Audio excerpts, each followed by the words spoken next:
music is pretty ominous. Uh-oh. Long shady alleys.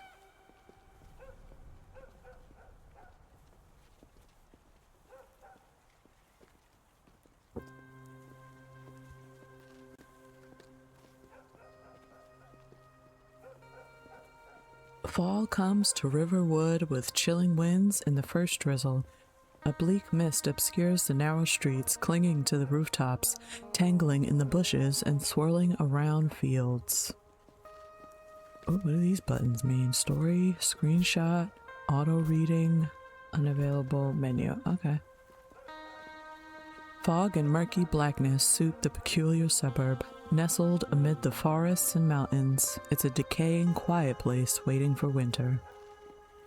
As the evening wears on, the town is wrapped in thickening twilight, with only a few streetlights serving as solitary islands of illumination in an ocean of darkness.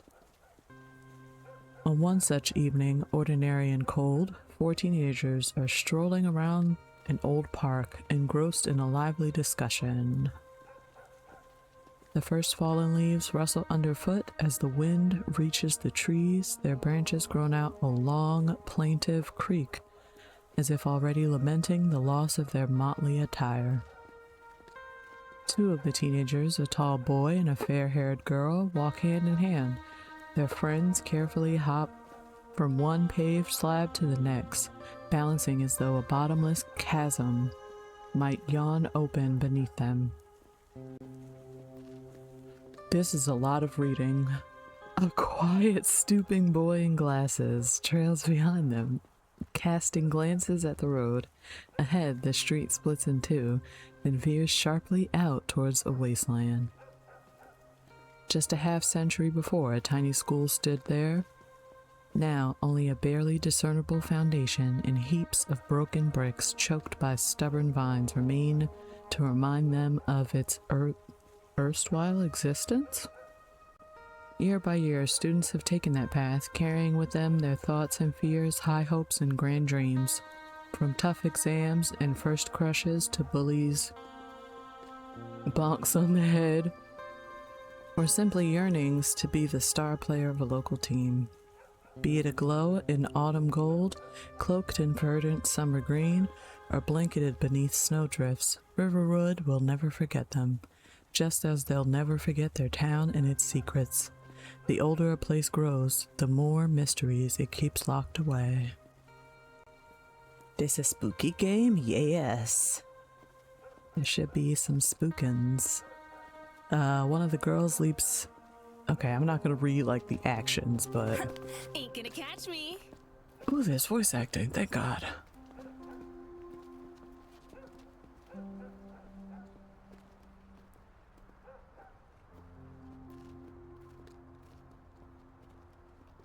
No chow time tonight, besties.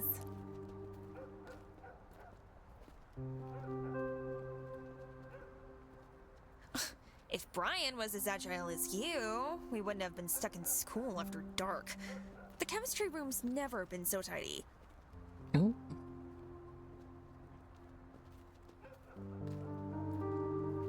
It's not my fault Mrs. Hopstone didn't save enough teeth to avoid spitting and lisping. Oh, Besides, she should have explained it better. The bottle must have been left open. Actually, she explained just fine, but you still put 3 chlorine tablets in the rubbing alcohol instead of 1. Surprise, surprise, the reaction was extreme. Oh, dang. Yeah, that bang was something else. My left ear's still ringing.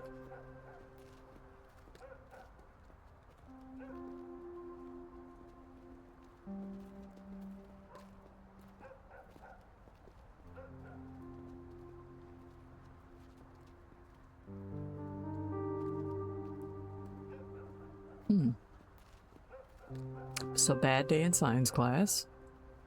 It's never a good sign. Alright.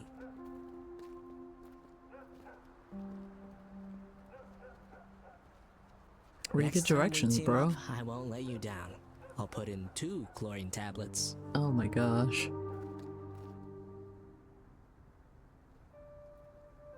The group passes a row of houses as dissimilar to one another as is ever possible in a suburb. These houses look jacked up. They got a hole in the roof. Somebody help them.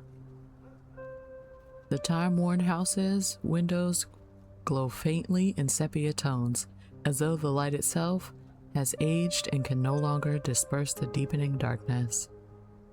The buildings they pass seem to be contending for the greatest neglect.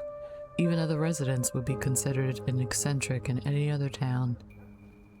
For instance, Grey Bone has leaned on the rusty mower on his front stoop instead of a cane for 2 decades. Oh, that's sad. The abandoned duplex across the road still bears the scars of a long-forgotten fire. Its windows are boarded up. Even during the day, it has a miserable look.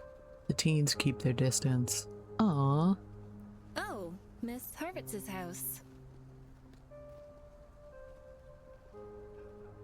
The gloomy old lady had knitted yet another pear-shaped cat and proudly displayed it on the terrace, thus expanding her ugly army. That's not nice. They're cute.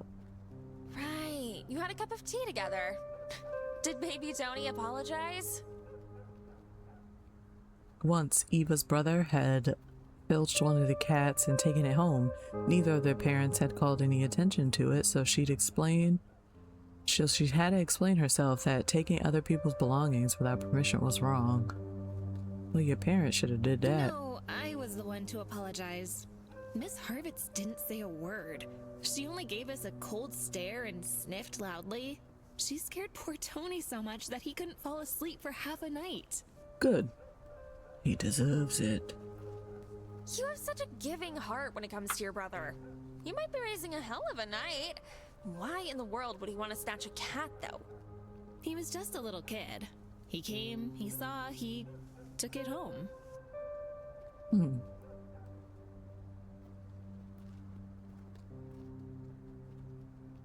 Aww.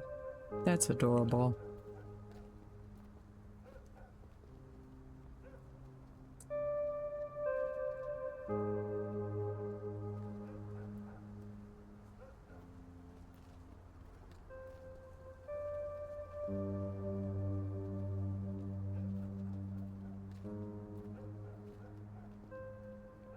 I love how they just sway in the wind.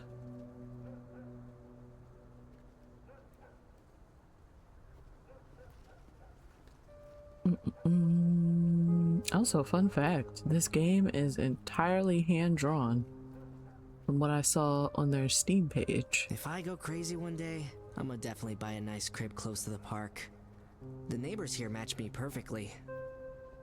Yeah, I can't stand this street. It's like it's lost in time and space. How about we head through the square?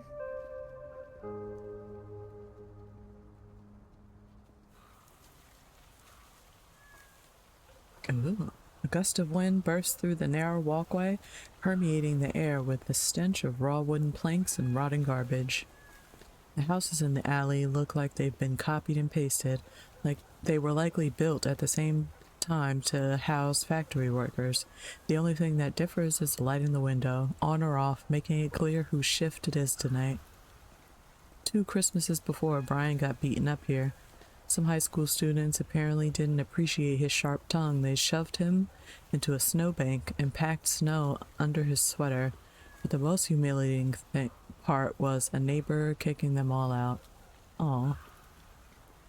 She came out onto the doorstep with one of Brian's classmates, a cute but overly chatty girl. By the very next day, the whole school had heard about him shaking snow out of his pants and whimpering like a puppy. He would have preferred being rolled into a giant snowman and left there like that till spring.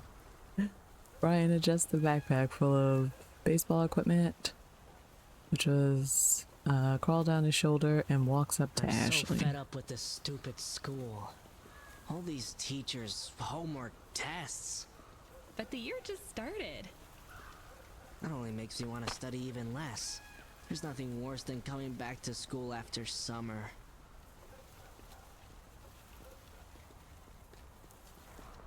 It's like wearing old trainers you've already grown out of. Can't wait for college. When I start working, I'll buy real catcher's gear. Or at least a better glove. Oh, they're a couple. Better buy a slugger straight away. It'll pay off much sooner. Best case scenario, you can be a bouncer at a bar.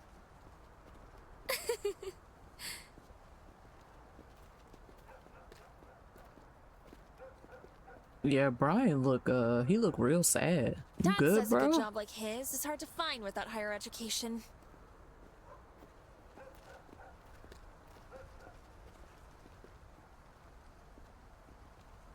College is just another place to study. This world's too Yeah. cruel. Illness, starvation, school.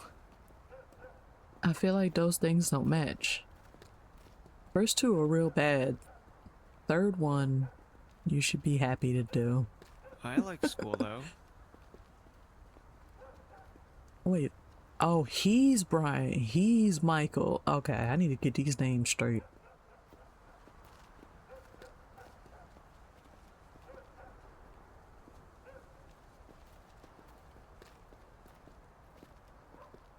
Silhouettes in an old Ford? One female, one male. Oh!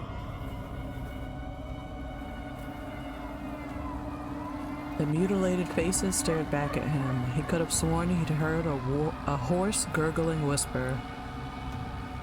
The garbled words sank into his skin like windshield fragments, making his chest constrict like his ribs were breaking. Every breath pained like his lungs were pooling with blood. Then a light had flashed over one of the doorsteps, dispersing the blackness. Ooh. Suddenly, both seats were empty again, and the strange vision turned into nothing but a local flour mill uniform hanging from a grab handle. Oh, this thing. Ooh. Poor Michael.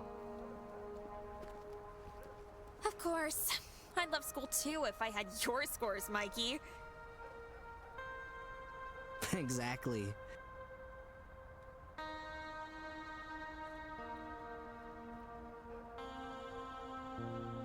Maybe I should wear glasses too. Sounds like homework doesn't look so boring through them.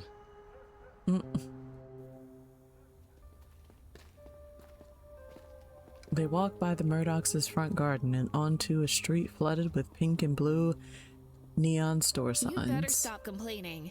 We only have 3 years of school left. Just imagine. Life's gonna be completely different afterward. We might even lose touch. Oh, so they're freshmen.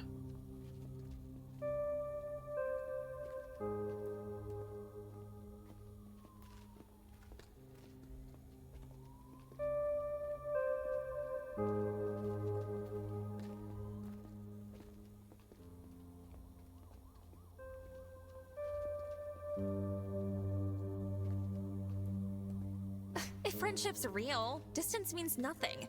My dad calls his friends from other states every single day.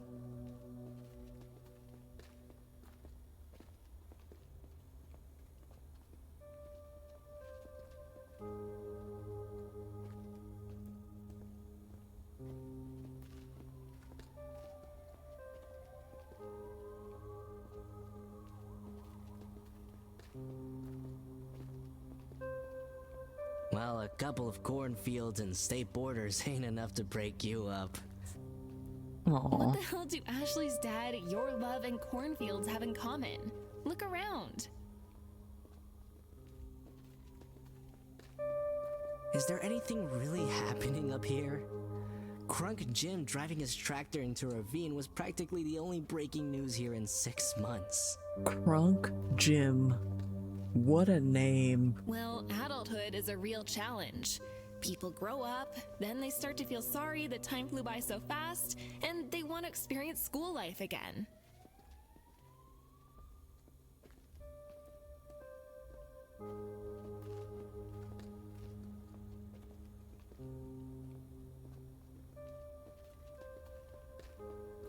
Mm.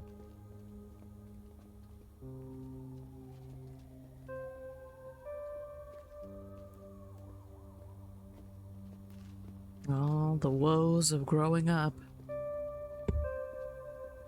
That weird point between childhood and adulthood. I do not miss that time. It's like going back to a fairy tale you weren't grateful enough for earlier. They're just nice words, nothing more.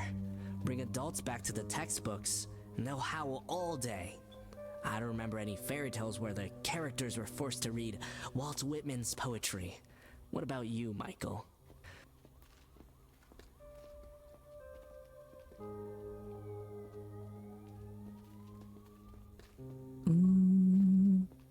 Walt Whitman's poetry?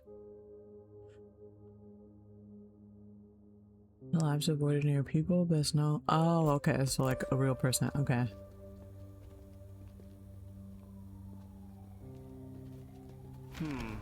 Me neither. Oh. The friends stroll from one store to the next, looking at the flickering signs. Up close, they no longer seem bright and cheerful. They look ramshackle and out of place in the dilapidated suburb. Hi, Moxie. Hello, hello. Oh, look at this cute little arcade. Let's go home, okay? Dad's on a shift today, but if he comes back to grab a bite to eat and I ain't there...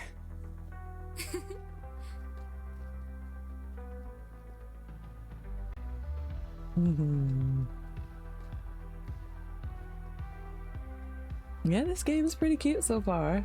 Let's go open the store, realize I was missing it. Not too much has happened yet. We're still in the beginning. We got like one little spook so far. The arcade's open! I doubt there's anyone there this late. We can play S-Fighter. S-Fighter. Usually calm and quiet, he now blossoms. Behind his thick glasses, his eyes shine with passion. Oh, he's a gamer. Very nice. Totally. No stupid helpers, suckers, or high school jerks. Oh, they both are. The boys lean against the dusty window, as happy as if they were meeting their idols. The girls only snort in irritation. What? Suddenly you're not gonna run back to your crib to avoid Daddy's shellacking? I'll risk it.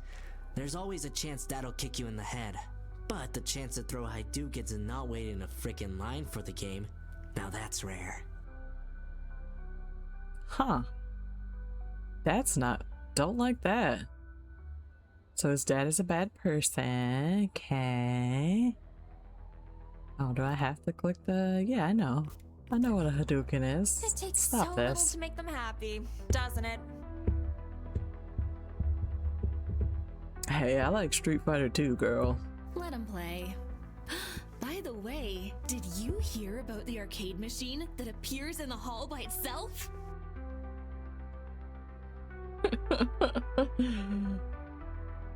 Hi, Prophet.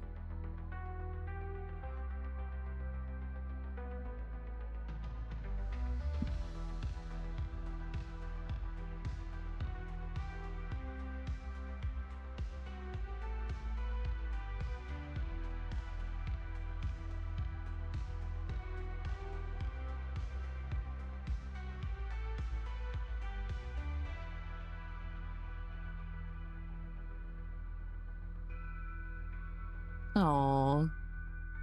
Friendship. That emote.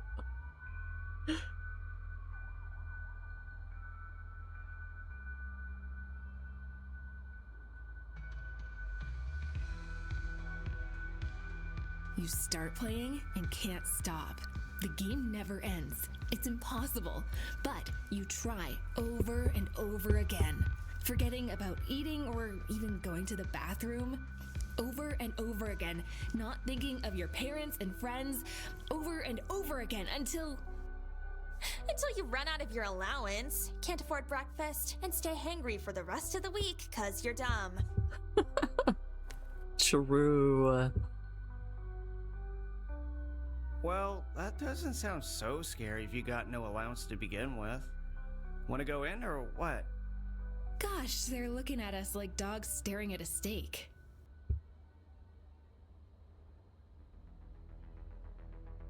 It's creepy to go home when it's so dark out.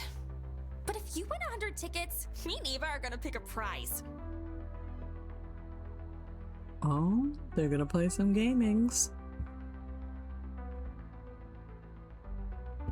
And the cat.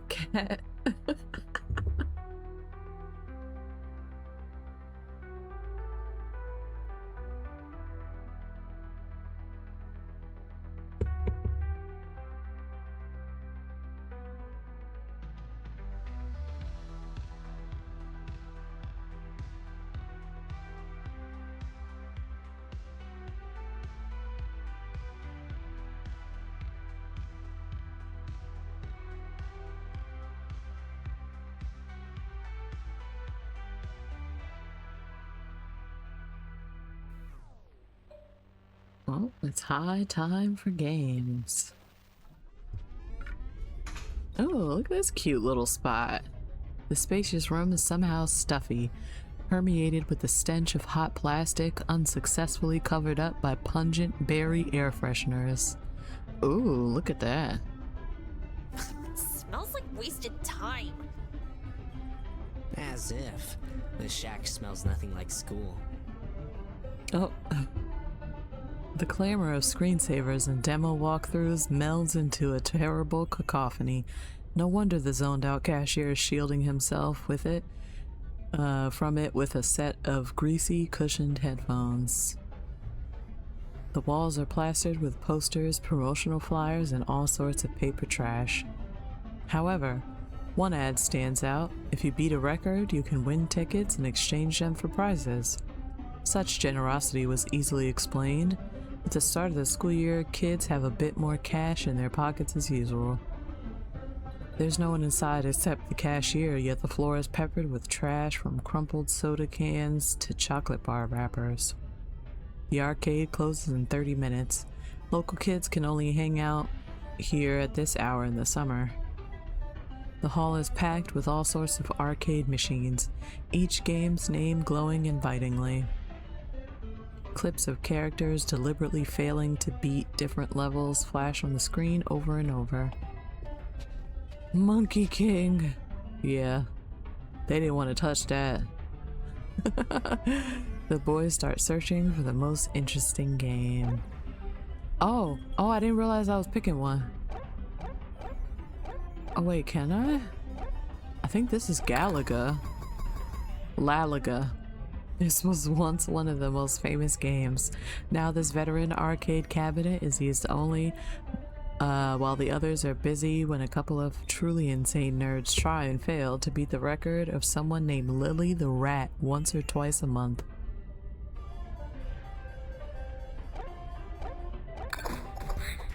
Oh, Street Fighter. The best game the hall has ever seen. Q and Ren are frozen on the signboard, ready to jump each other. The floor around the arcade machine is brightly polished, worn down by student sneakers.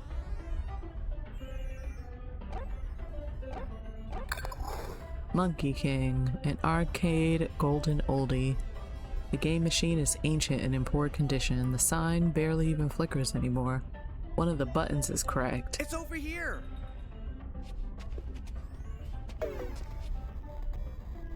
Aww, temporarily out of order. No, the cashier cannot fix it.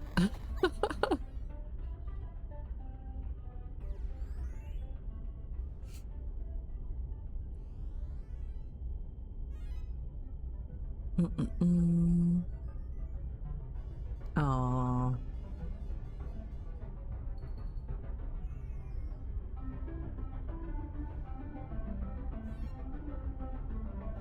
God, where is your justice? He's devastated. Who's the god of computer nerds? The monkey holding the barrel? No, that's Donkey Kong. Road Brawlers, my favorite video game.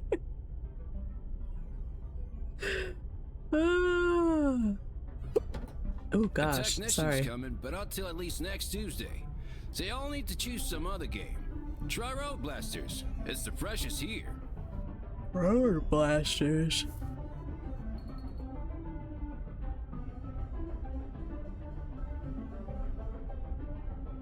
Oh, Dang wow. it!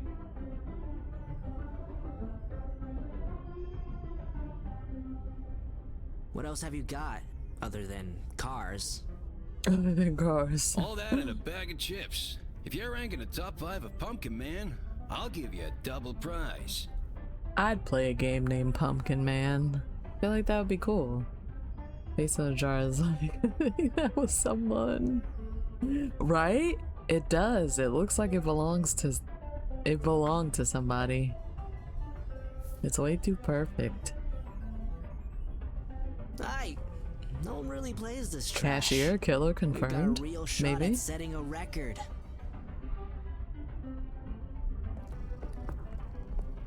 I love the art style. It's hand drawn. Aw, kitten. So sweet. Oh, 10 out of 10, 1000 out of 10 game. You can pet the cat. I bet you $5 she doesn't remember how clean hands with no cheese ball dust on them feel. She kinda looks like the cat Mom was trying to paint last month. Let me guess. The cat in the painting had mandibles and a pair of tentacles. I wish. She was just in the background. Mom paints people. You know how it is.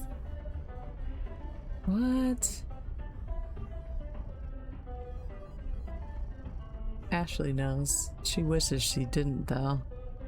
Those paintings are why she prefers inviting Eva over rather than visiting her. Well, one of the reasons, anyway. Ooh, backstory on Eva? They'd had a slumber party at Eva's place twice. Both nights, Ashley had been plagued by nightmares. The root cause was a few masterpieces Eva's mom considered her favorites. Compared to those monstrosities, plain old horror movies were practically bright, cheery cartoons.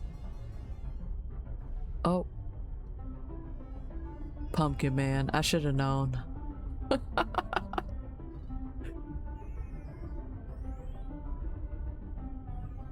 Oh, they actually used the name. Eating licorice candies. That's cute. The display sears their eyes with poisonous shades as a bunch of green blots chase the voracious pumpkin. What you think? Are these ghosts? No, they're licorice bits. Oh, you lost.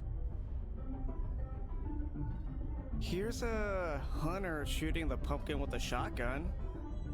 They're restless hunter's souls then. Awesome. Let him catch the pumpkin. Then everyone's happy. The hunters are safe in their graves and we're home. Put the quarter in.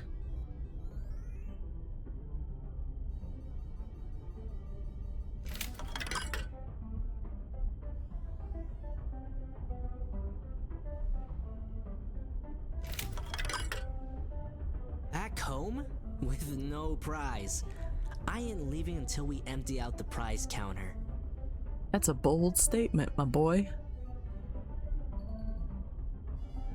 The cashier shudders at the thought. You want to go home. We close in half an hour. Oh.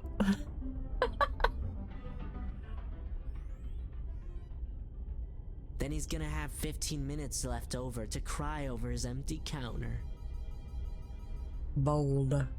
Uh-oh. Am I gonna have to play the game?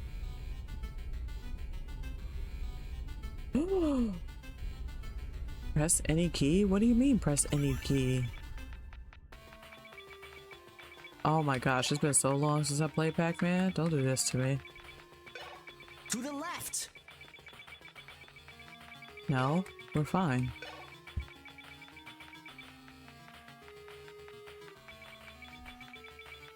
Wrong way! Oh gosh, go down. Oh, oh, shoot!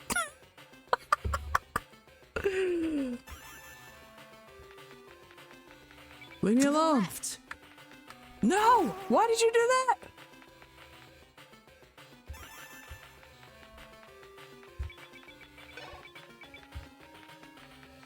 To the left! Why would I go to the left?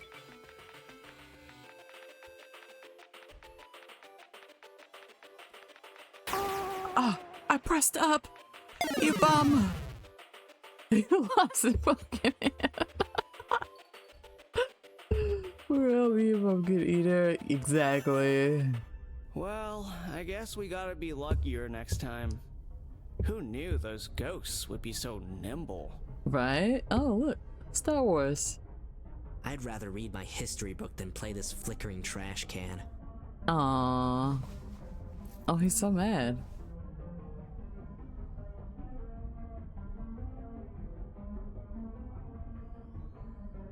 Oh, he's a smoker? Aw, peer pressure. That's not good.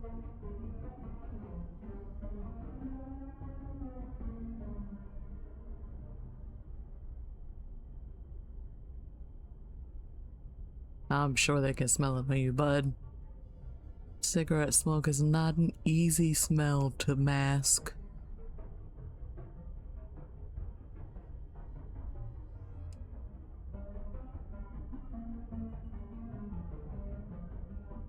You won this time, you dirty piece of iron. Oh, dang.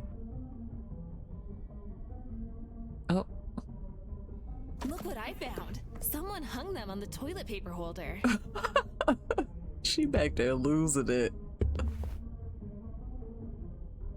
The restaurant was a perfectly normal place for most sensible people. She only wants to cheer her friends up, but that doesn't mean they won't tease. Her cheeks flush with embarrassment as she holds out a strip of 8 winning tickets. It's only enough for a cheap keychain, but they're out of money, so they hit up the cashier. Aww. How's it going? The same as your arcane machine's repairs. Dang, Brian.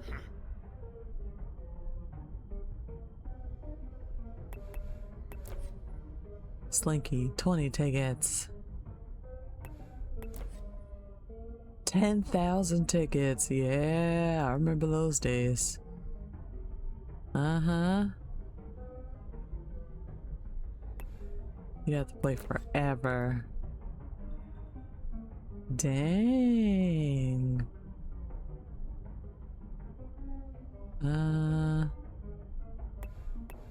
Baseball cards? They don't have enough tickets for anything.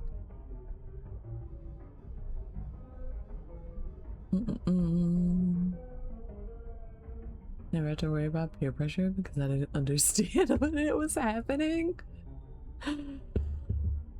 I knew when it was happening, but I never cared enough to succumb to it. I was just like, oh, I understand what you're doing.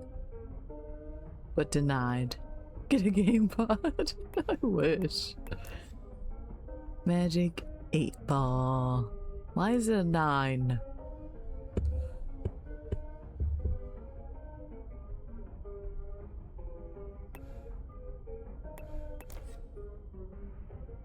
Old VHS tape? No price tag. And what is this crap? That's not good.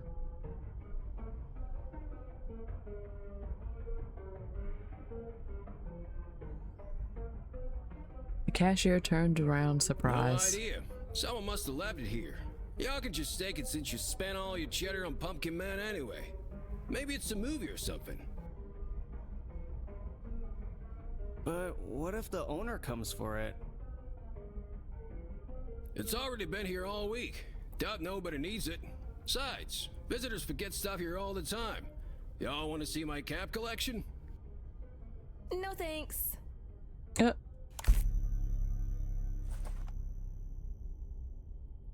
She snatches up the cassette and hides it in her bag.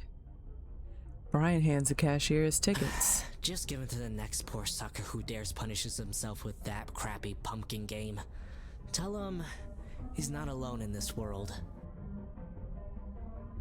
Brian is very dramatic. Oh, the kitten! Best part of the game so far. The cat. The guys head for the exit, but suddenly the cat leaps off the chair and rubs up against Eva and Ashley's legs. No longer displeased, Lucy swishes her tail excitedly and gazes affectionately at the teenagers. You'd never guess she looked like a bristling hedgehog just an hour ago. Her nose twitches as if she caught a whiff of her favorite food. Ooh, you got snacks in your bag? Silly cat. It's me and Michael who deserve some compassion after what that game did to us. Never mind. We got much more than expected.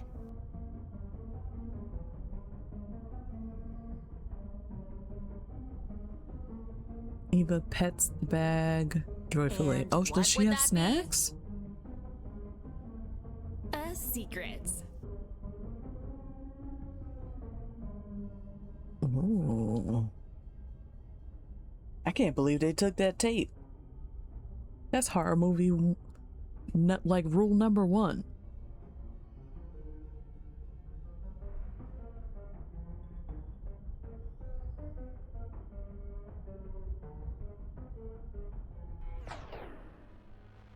A bad sign.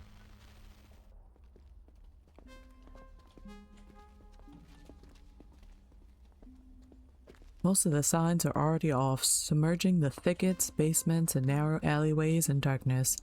It splashes out onto the square, engulfing it in blackness. Only a few pickups and locked bicycles are still around, all parked by Marshall Sue's bar.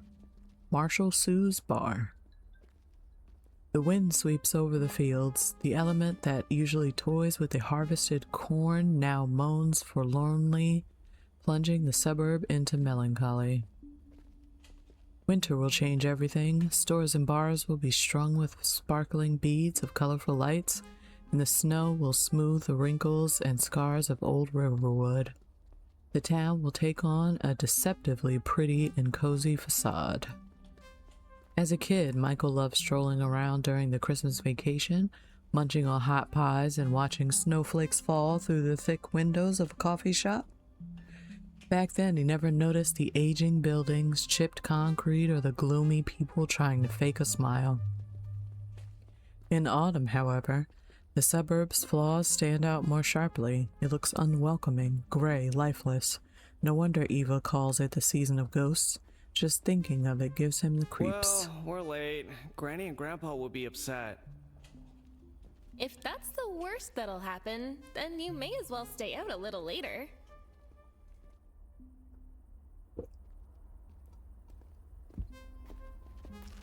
Eva pulls out the cassette and looks it over. What'd you think? Is there anything on it? Why would you take that? It looks like a personal archive of a maniac who killed a lot of people and recorded their achievements for their descendants to watch. A comfy basement, hooks, candles. Exactly, Brian, exactly. That's the smartest thing you've said all night. Or an auto shop with a buzzsaw and a big meat freezer. Oh gosh.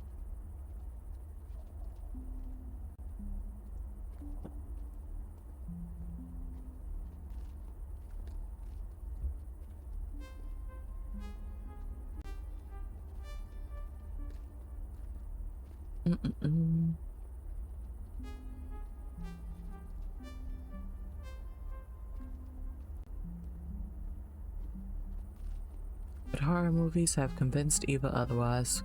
Quiet, affluent neighborhoods are exactly where the creepiest things happen. Nobody expects them there, so prey can be easily captured, warm, and What unaware. if the cassette is cursed? Please. I bet it's that freak cashier's home video. He's probably posing in a French maid costume. Ashley. What? They reach Ashley's driveway. It boasts a large yard with plenty of space for a treehouse, a pool, and a heated shed. Oh, Ashley got money. Fancy houses like that look alien in Riverwood, like jamming a few expensive implants into a row of rotten teeth. The suburb is in no hurry to accept them, but over time, it will wrap them in its shrouds of mist and drizzle, engulf them in vines and weeds. It will be years before they truly belong. For now, the house's red-tiled roof still gleams, the pavement has not cracked or sprouted fresh shoots of dogged grass, and the building has not yet sagged beneath the weight of passing years. The only light still on is in her parents' bedroom upstairs, which means Ashley will have to make her own dinner and have it cold. Ash, you have an old VHS player in your shed, don't you? Yeah, but I should have gotten rid of it after you'd bought that creepy Italian movie about ballerinas. Suspiria? 1977, a cult Italian horror film by Dario Argento about a ballet academy hiding a coven of witches beneath its artistic facade. That actually sounds really cool.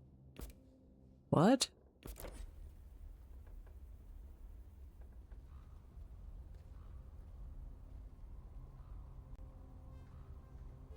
I know, right? Like a super old town that's just having a terrible time. Is nobody really either cares enough or has enough money to keep with the upkeep. Like a few of that, like there was one of the houses in the beginning, it was all boarded up because it went through a terrible fire and nobody did anything about it. Yeah, very sad, sad town. Hi, Jojo. Hello.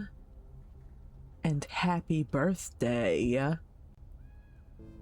I have a thing for that. What's the command? I forgot it. Nobody tells me their birthday, so I'll really use it. Here we go.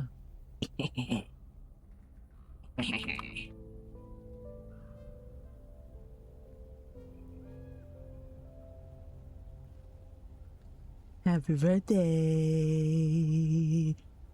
How are you doing today, homie? Did you have cake? Are you doing anything fun? Are you drinking? Are you partying? What you doing? How are you celebrating?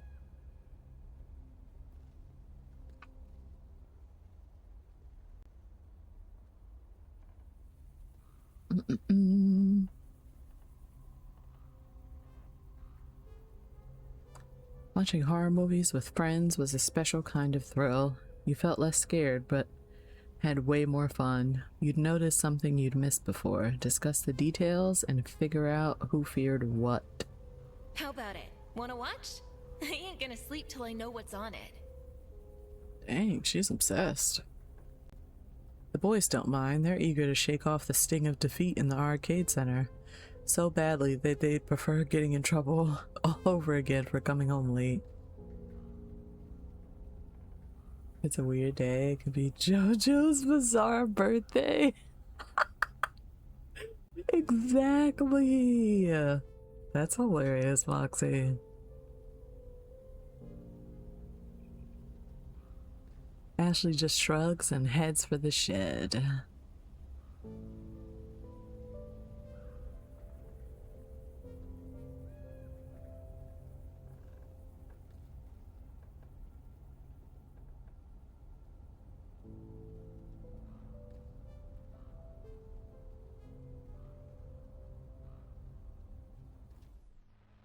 Act 4, a comfy place.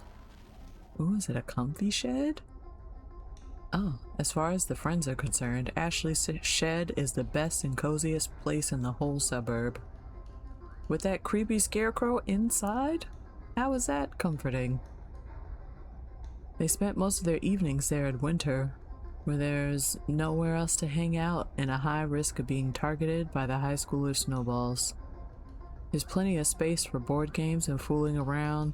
They can be as loud as they like, and Ashley can always bring snacks or soda from home. Her father originally planned to turn the place into a man cave, complete with a couch and a big TV, but he's been overwhelmed with work lately, so most of the time the friends are free to use the shed. But that day they aren't alone.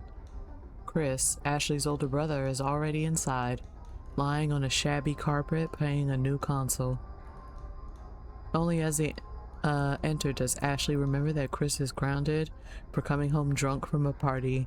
He isn't allowed to see his friends for a month, but some of his buddies must have lent him the gaming console so he wouldn't get too bored at home alone.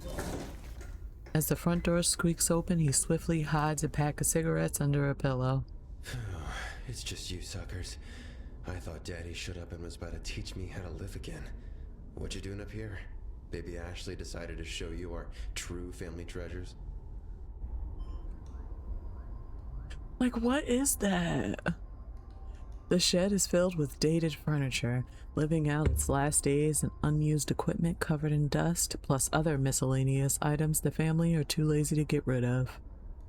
Ashley's family is rich enough that they don't need to sell all their old junk, so a lot of it has been stuffed in the shed. Oh, okay. Ooh, an archaic Atari Pong console.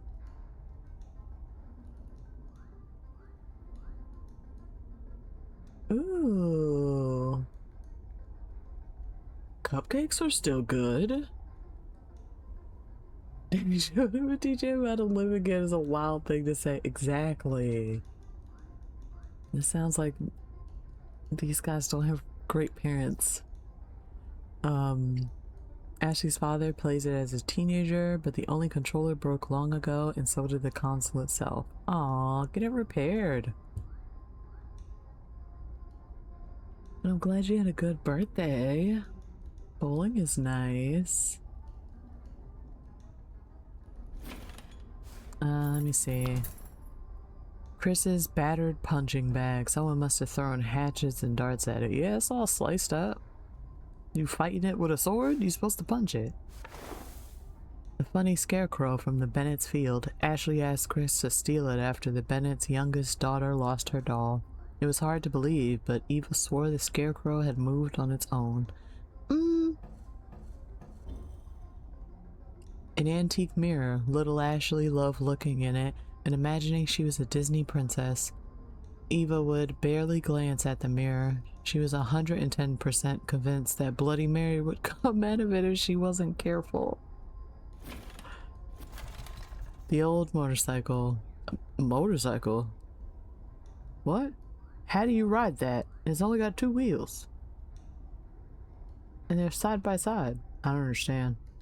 About 3 years ago, before Ashley and Brian started dating, Brian saddled it up and drove it into the creek. Ashley burst into laughter and Brian was banned from visiting Ashley's house. It seems the ban still hasn't been lifted. Aww.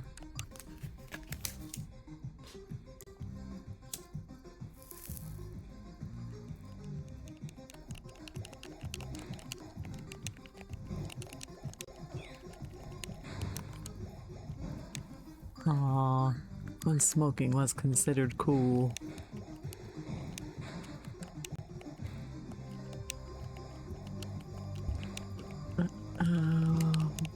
I love cupcakes, especially if you got like some cream cheese icing. So good. So good.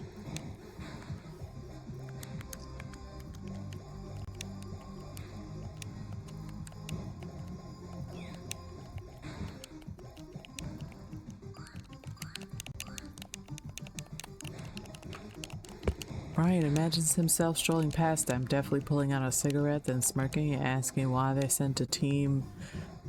Oh no. Don't you have to stay in your room and feign remorse? And what about you? Shouldn't you be catching Z's, not wandering around in the dark? Or you want to see who can disappoint our parents the most?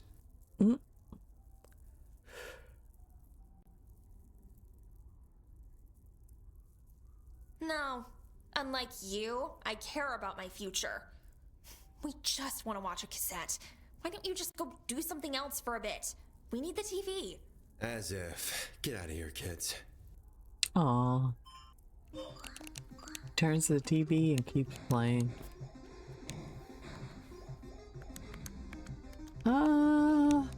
Let's try to persuade him. Don't be so pig-headed. We'll only take like 5 minutes.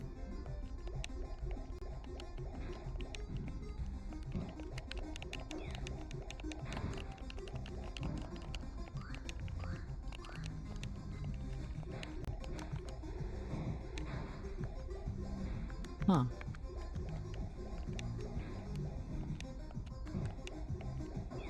We have a secret cassette. The arcade center cashier gave it to us. No one knows what's on the tape, but I'm willing to bet it's not just silly cartoons. Yeah, let's drag him down with us.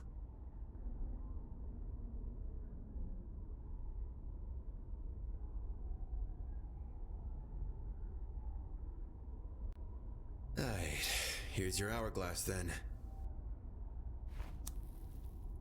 Aww.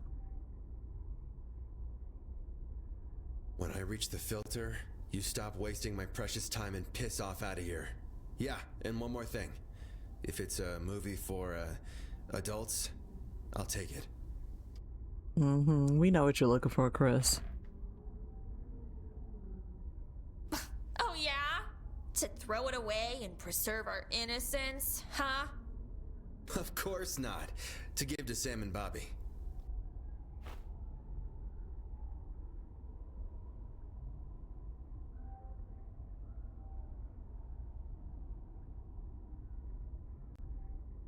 Huh. Oh, he's trying to get in with the cool kids.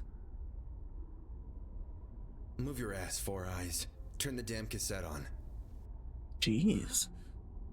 He don't even got to tape. Poor Michael.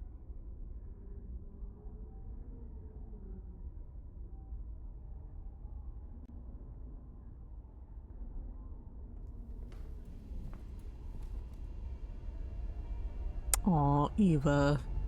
I think Eva's my favorite character so far. Oh my gosh, he pulled out a cigarette. He said he wasn't going to.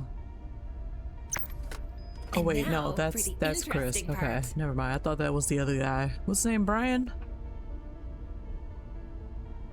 Chris needs to go to therapy. He's probably like a, let me see, if they're freshmen, he's probably like a senior. He wants to end high school with a bang, with being in with the cool kids, you know? The woes of growing up.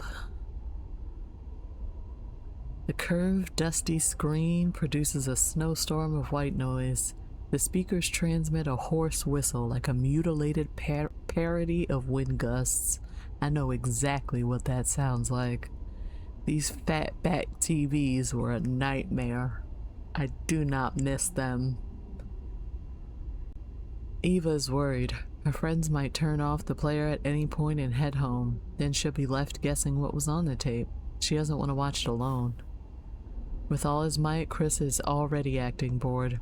To him, the fact that these kids have been scammed is clear as day. They'd probably buy a rotten pumpkin if he told them it talked on Wednesdays. You got a blank tape? No surprise there. Sam would catch that cashier and give him a proper talking to.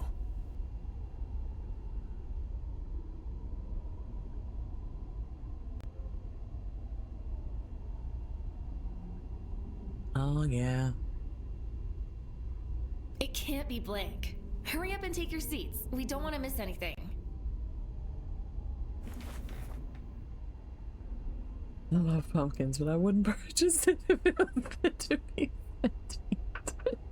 Exactly. You know how scary a talking pumpkin would be? Whatever is on this tape cannot be as scary as a talking pumpkin. No way. Eva settles down on one of the pillows next to Chris. The others sit on the other pillows and stare at the screen. The TV only emits a static blizzard and a horrible howling. The wind sweeps out of the fields and descends on the suburb, sneaking through the streets like a wild animal prowling for prey. It shoves the shed, making it sway and creak like a popping joint. Their only lamp flickers, casting shadows on the piles of garbage in the corners. Is there any other light in here? Aw, Michael's scared already. Next time, we'll hang an entire chandelier out here, just for you. Chris wants to add something else, but the picture on the screen finally takes shape. Uh-oh.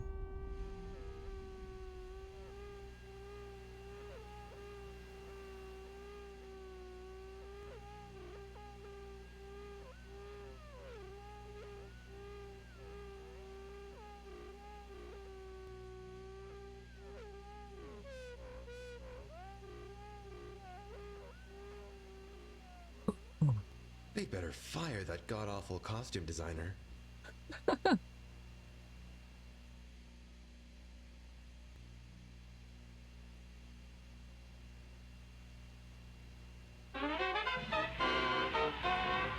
Ooh.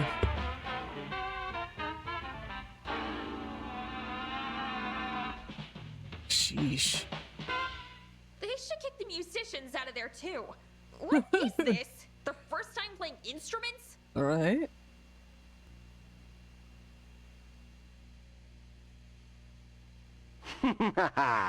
Welcome to the show, everybody. Welcome, my sweet and miserable guests, to the most unique, funniest. Oh.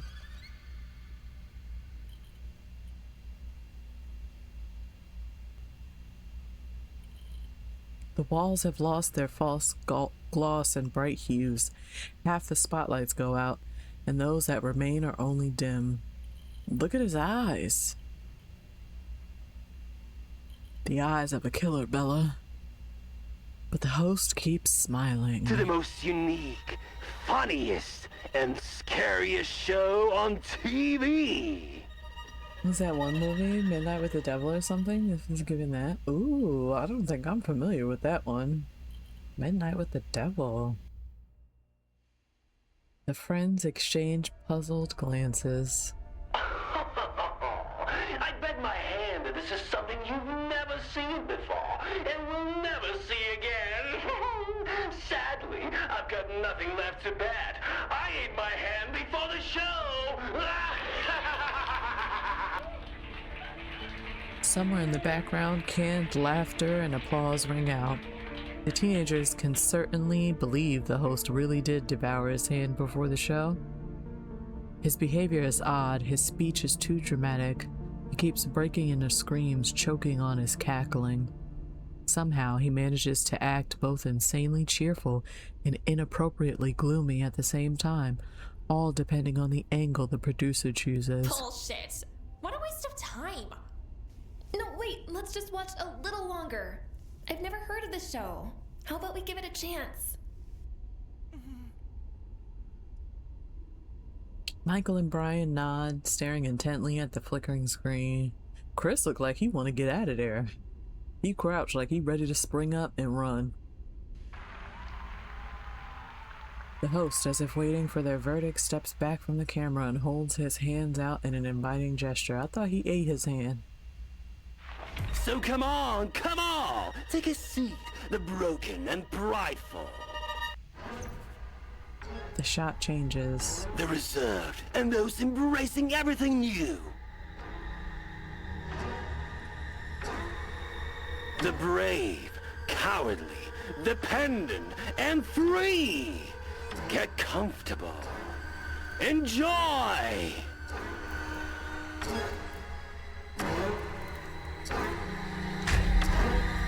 Ooh. The host's voice dwindles and deepens and sounds muffles as if it's emanating from a cellar filled with soil. Yourself. Oh. The picture dissolves into a rippled black and white mess, and a terrible crack bursts out from the speakers. That's enough for today. I'll fast forward it a little. What if there's something else here? Eva jumps up from the pillow, but Chris stops Slow her. down, Fury. The buttons jam. I'll do it. Chris gets up and starts to go to the VHS player, but freezes halfway there. A faint knocking sound cuts through the static as if someone's scratching and drumming their fingers against the other side of the screen. Chris turns and opens his mouth as if to ask something, but bumps directly into an astonished Eva. How's he doing it? Doing what? A static blizzard is still raging on the screen. Eva runs to the TV and stares deep into the black and white chaos. Ooh.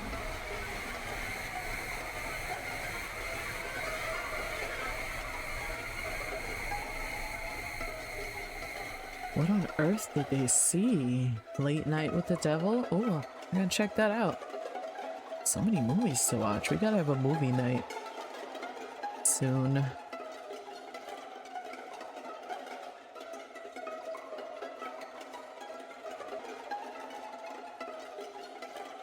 Ooh. Eva, girl, please, you're gonna cry your eyes getting that close. Exactly.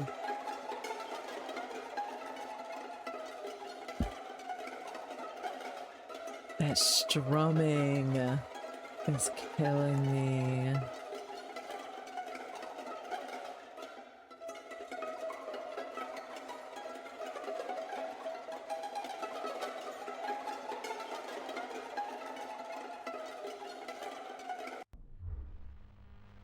Act 5. Back to the drawing board. The noise pouring out of the speakers absorbs all other sound. But it isn't hissing, cracking, or howling anymore. It's knocking. At first, it's monotonous, but the knocking soon speeds up. It belts their eardrums like an old alarm clock, mercilessly rattling every morning. Eva shakes her head to drive away a nightmarish vision and rubs her face with her palms, but the knocking is still there. And Eva knows what's making it. It's a branch from the old hazel tree her father has been threatening to cut down for 2 years. It must have once again gotten its gnarled fingers caught on the windowsill. It scratches the window every time the wind blows. But today a true storm is raging outside. The rain lashes the window, covering in its dirty spots as the hurricane-like gusts shake the hazel tree like a school bully shaking down a junior.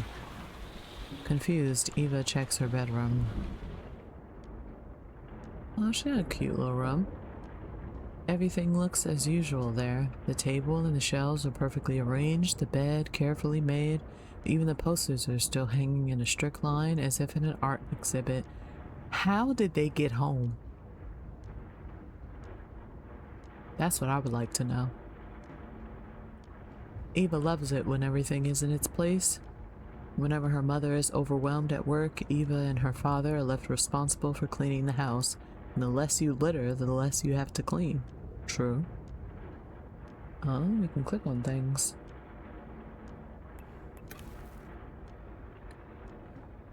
A Tillandsia flower? Tillandsia? Okay.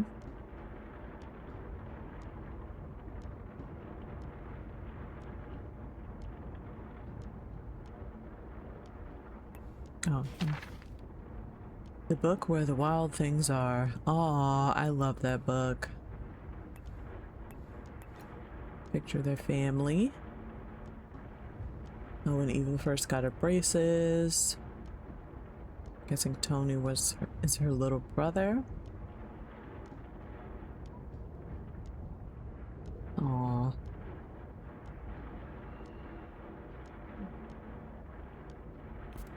Wait, how do I...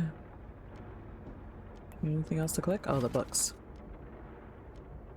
Oh wait, hello? Oh no! Oh no, wait, what happened to the text? Okay, there it is. Necromancer. Okay.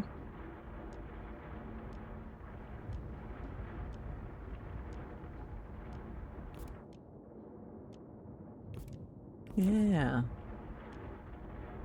Is there anything else? Oh, this. A feather. Their parrot Sancho lived for 6 years. His loss was unbearable, so Eva still had one of his feathers as a keepsake. At first she couldn't handle looking at it. Aww. Losing a pet is never good. Eva's head shoots up as she hears quiet steps approaching. Tony? Oh, her brother. Her brother is standing by the door, shifting from one foot to the other, holding a thick cardboard cup with a string snake through the bottom. The string writhes on the floor and crawls through the hallway. His long-sleeve shirt with a pink dinosaur was Dad's gift for him last Christmas. Since then, Tony takes it off only at bedtime and for laundry. Lately, Eva's brother always looks a little confused, as though he's only wandered into Eva's room by accident after getting lost in his own home.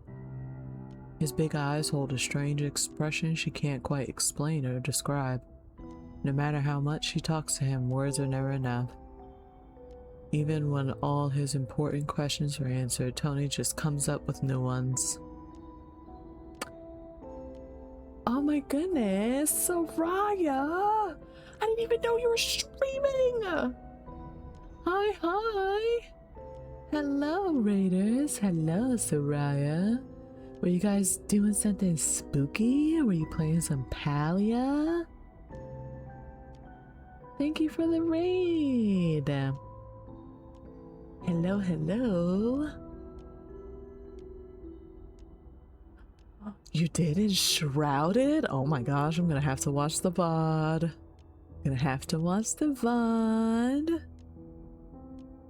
No, you guys all suck. There's nothing wrong with being a noob. It just means you're new.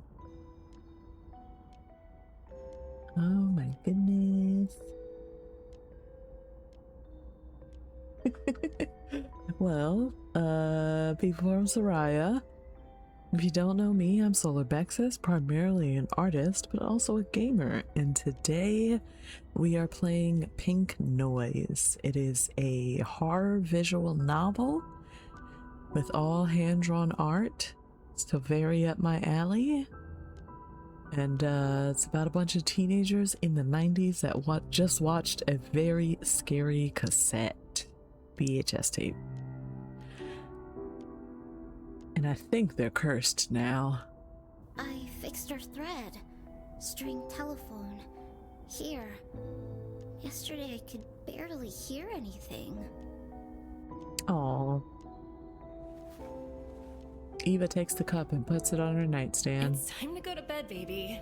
When you're all set, pull the string twice and I'll read some bedtime stories for you.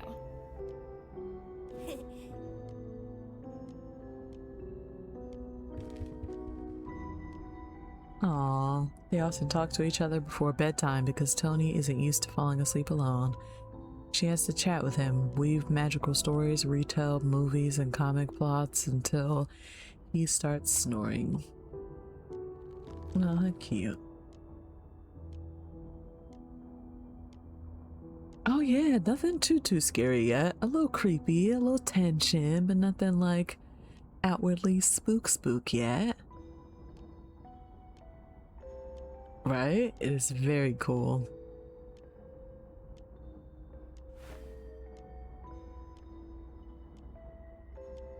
She heard familiar creaks and rustles from the other side. Loud and clear. I fell asleep today. Aww. Myself. Well, I almost did, but then a huge storm hit. Thunder! And something creaked in the closet, so well... Poor guy.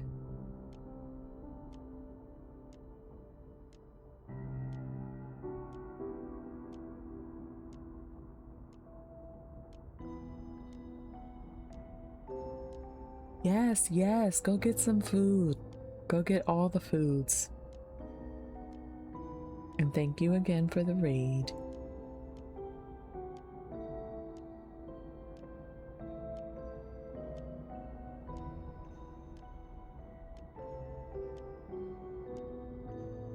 It's easier for Eva. As a child, she learned to befriend her fears. She often left a bowl of milk or a handful of candy out in case a monster was lurking under her bed. She's brave. Then it's not a monster anymore, but a little buddy rustling candy wrappers in the middle of the night. Tony isn't the same as her, though. She has to accept that. Then close your eyes and listen. I made up a new story.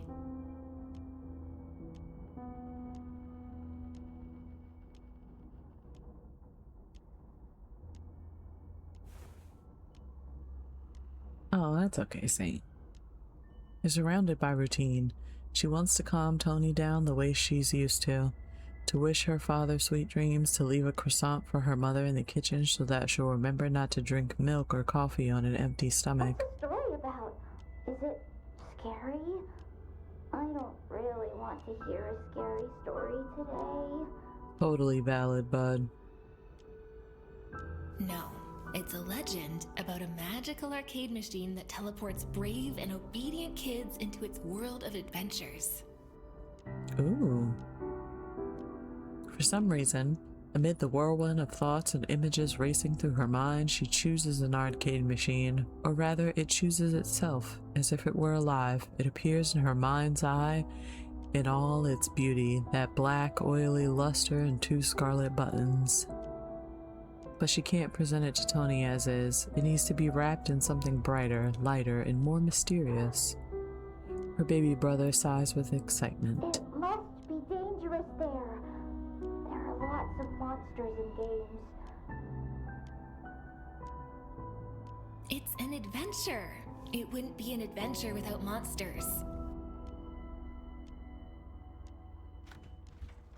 Without warning, someone opens the door. The string falls limp. Eva drops the cup and gasps. Her mother enters the room, tired, disheveled, and soaked in the odor of solvent, paints, and coffee.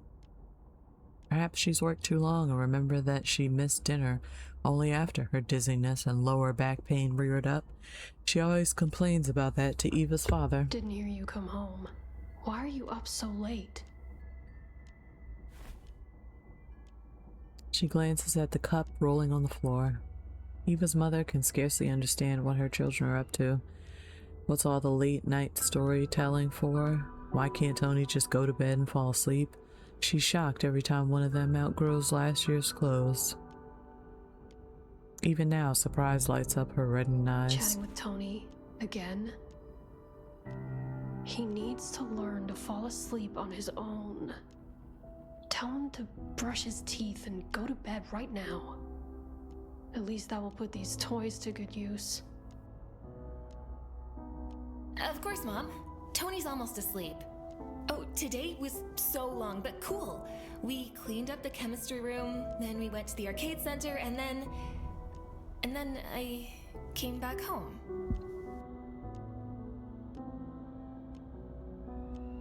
Eva stops abruptly. Something's missing, something crucial, but she can't remember, and judging by her wandering gaze, her mother still hasn't returned from the world of images, shades, and episodes of other people's lives, all captured on campus. She doesn't remember that they watched a tape. Not a great mother? Yeah, I agree. She doesn't remember that they watched a tape. Huh. You know what? You're right. Tony ought to fall asleep without my chatter tonight. Good night, Mom. She doesn't even get a smile in return. It's as if her mother's emotions have been drained out of her like water from a shattered vase. Perhaps they've settled on her canvases instead, leaving not a single drop for real life. Year after year, her work has devoured her, turning her into a completely different person. Good night, darling. I think I'm gonna have a cup of milk and go to bed too. Mom going to bed? No, not her. Oh, some inner thought dialogue? Eva knows her mother will go back to the workshop soon. She won't fall asleep until dawn, completely exhausted next to her easel. When her mother closes the door behind her, Eva picks up the cardboard phone up and hangs it onto the hook her dad screwed into the wall specifically to hold it. Ah, so their dad is cool with this, but Mom doesn't seem to be amused.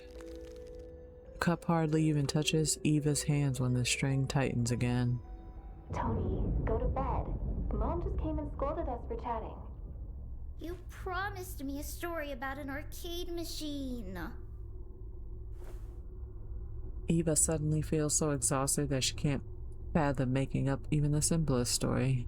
Not even another yarn about the brave veggie kingdom she stuffed his ears with since childhood to teach him to love healthy food. As if she's inherited part of her mother's fatigue, Eva's eyes water from drowsiness and her legs go weak. Eva doesn't want to upset Tony, But it is really late. They should have been in bed long ago, and there's no better weather for curling up under a warm, cozy blanket. But Tony isn't about to let her go that fast. For him, it isn't just rain or lightning outside. It's bloodthirsty creatures lurking beyond the walls, and only Eva's voice can keep their shadows from seeping through the air vents or the cracks in the plaster. Go to bed, little one. I'll come up with 2 adventures for you tomorrow, I promise. Tony wants to protest, but the offer is too tempting. Sometimes he begs her to make up new stories about his favorite characters, but he mostly listens. 2 whole stories waiting for him the next night. It feels like a fair trade for one night's peace. Besides, the thunder has already stopped splitting the sky, and now only the rain is rustling softly against the roof and grass outside. Okay. Sweet dreams. She puts the cup away. Her eyelids seem insanely heavy, but strange thoughts still occupy her mind. Not even bothering to put on her pajamas, Eva collapses onto her bed and presses her cheek against the pillow. Today really was long and hard. So much happened. The outburst in chemistry class, cleaning, walking around Riverwood Park with her friends, the shopping square and the arcade center. What was next?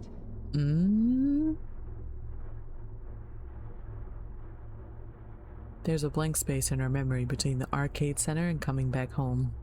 Fragments of phrases, merry beeping music, a flickering light, and clouding it all, a black and white haze. Oof. Her lethargy evaporates. Eva rolls onto her back and stares at the ceiling. Something else definitely happened. But the memory keeps slipping away, getting lost. Something important happened at the arcade center. It's clinging to her and her friends like a parasite, stubbornly pulling them into the darkness engulfing Riverwood.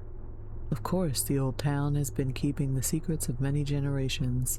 The ghosts of the ancient church Eva's grandmother told her about, the cursed coin, the bodies buried in the foundation of the town hall. But those are just legends. No evidence of them has ever been found. She just needs to remember how she, Ashley, Brian, and Michael stepped into the arcade center, and then she hears a silent rustle next to her. The makeshift phone is crawling along the nightstand. Eva manages to catch it before it falls. She quickly presses the cup Tony, to her you're lips. still awake? Ooh.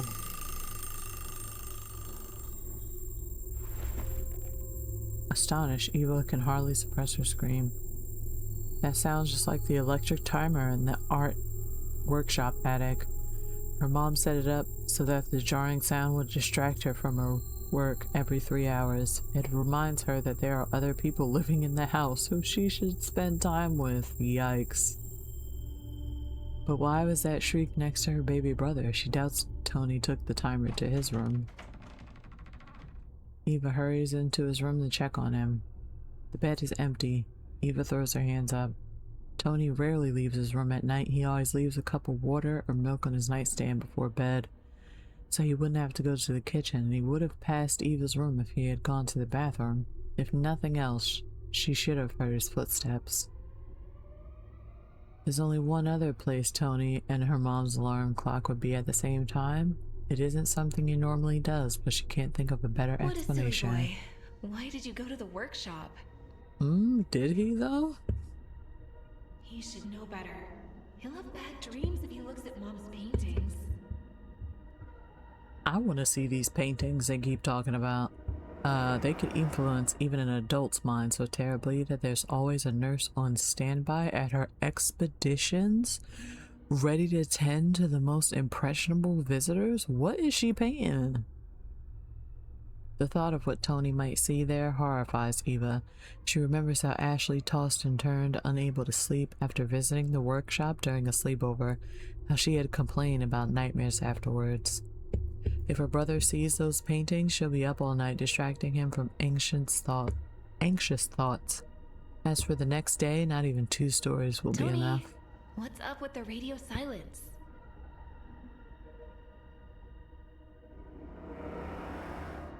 Right, Lee?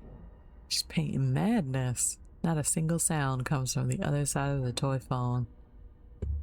Eva doesn't like it when Mom scolds her, and she likes it even less when the one being scolded is Tony, and her brother is 110% gonna be punished for going into Mom's workshop without permission. Eva creeps into the hall and peers around carefully. Only now does she notice that the string leads towards the attic entryway. It's hard to discern on the first try, as it's lying right in line with the baseboard. Ooh. Eva timidly passes her parents' bedroom and hesitates by the stairs leading up to the second floor. Even there, a few of her mom's paintings, unpleasant to look at in the dim light, are hung on the walls. Eva is used to them, but Tony still rushes past the hall, sometimes shutting his eyes tight. Their father has been planning to take them down or move them somewhere else, but doesn't want to upset his wife.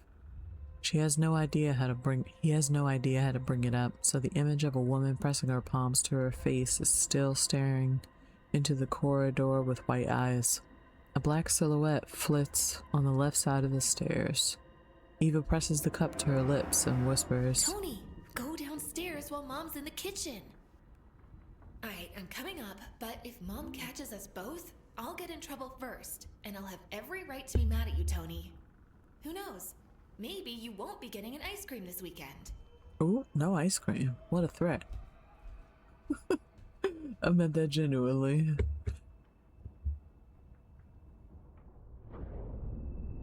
All over the stairs are slinkies of all colors.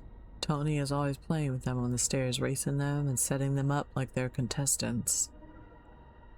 Rabbit Mo, a stitched up teddy bear named Pig, and a shapeless stuffed owl Eva brought at an autumn fair. Whichever slinky wins spends the night in Tony's bed as a reward. Oh, that's cute. But Tony usually carefully cleans up after himself every night and puts the slinkies back into their signed boxes. The mess he's left tonight is completely inexplicable. And Tony isn't on the stairs. The phone string is laced through the gap under the door at the top.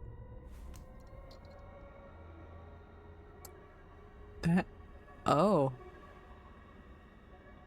Can y'all see that? Very creepy. Keep out, nosy.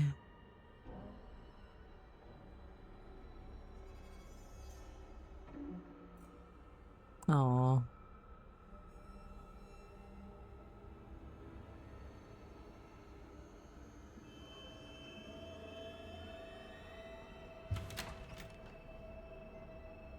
That looks cool. I can kind of see that. That looks creepy.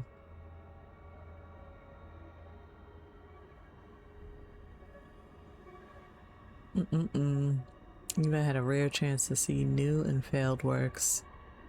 But it isn't the kind of rule Eva's tempted to break. The older she gets, the less she cares about her mom's paintings. It isn't the framed nightmares that she wants to see, but the person who creates them. The paintings make a lasting impression on everyone. Some are enchanting, some others are frightening.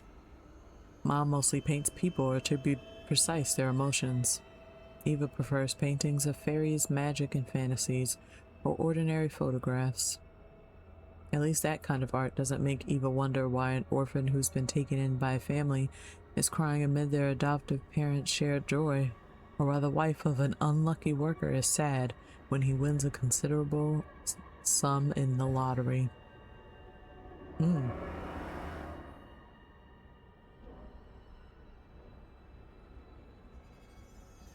Every moment that passes, it feels more distinct.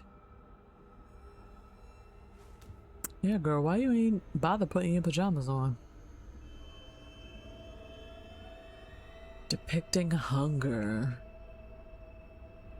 Sheesh.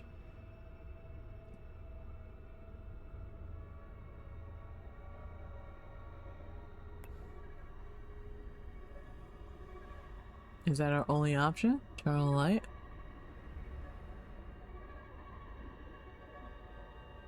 Hello? Why can't I click it? Oh, I have to actually click the lamp. Oops. And figures frantically choked by darkness. Oh, no light for us. Perfect timing. Right?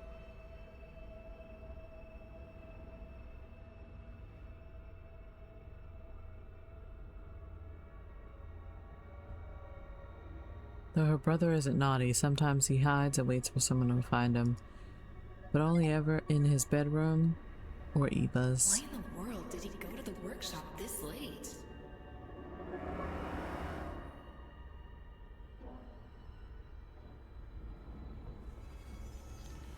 Eva begins to coil the string around her hand.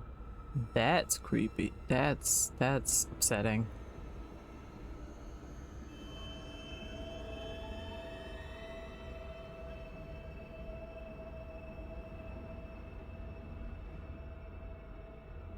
She wants the game to end with a stupid cry of boo from around the Tony corner. must have hidden behind some old canvases or the curtain.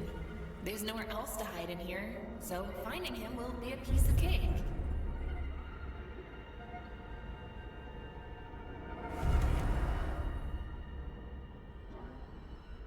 She trips over one of the paintings. Oh. Overcoming her unease, Eva realizes she's angry at Tony, at Dad, at Mom, the house, that wretched workshop where you can't even take a single step without tripping over some nightmare. It's like the frames, the rolled up canvases, and the stools are throwing themselves under her feet on purpose. It's also just dark. In the void, it depicts a broken woman who's lost her baby in childbirth. The heartbroken mother has sunk to the floor, wrapping her arms around her stomach. A pool of blood is spreading beneath her. Such works are especially successful at exhibits. Once her mother even took her art to a personal show in Indianapolis. Apparently, that's why she's been painting more and more. The sadness, pain, and tragedy of an ordinary person resonate the most with her audience. The Old Fisherman. It's a silhouette of an old man on a pier. If you look closely, you can see that he has neither fishing rods nor the gear, only a single knife. The water around the old man's feet, dispersing into the lake, has a crimson hue. Is he actually fishing?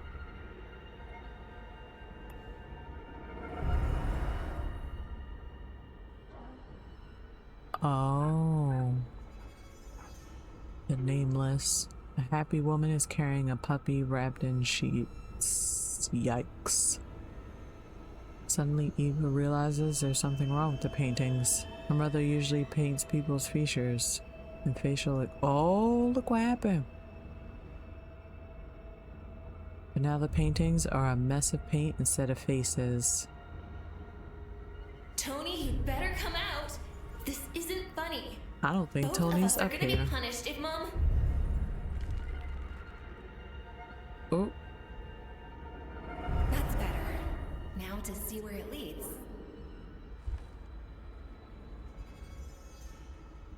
Eva slowly paces through the workshop, feeling the pervasive darkness on her skin. Nameless, unfinished, and spoiled paintings stare at her from the corners, wall hooks, and sloping shelves like abandoned children. Somehow, the disfigured faces are visible even in the gloom, as if Mom's added phosphorus to the paint.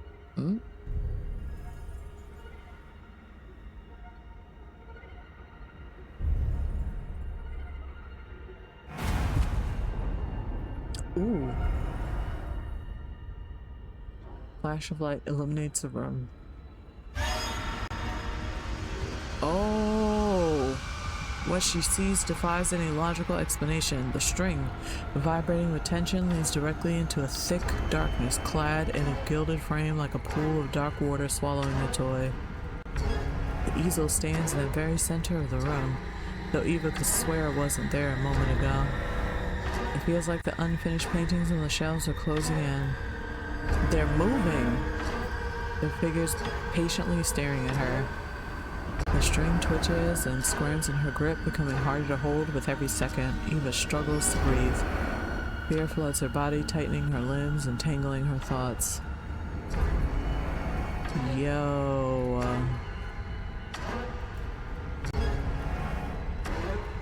bitter, biting wind blows from the bottomless canvas. Ooh, it's trying to suck her in.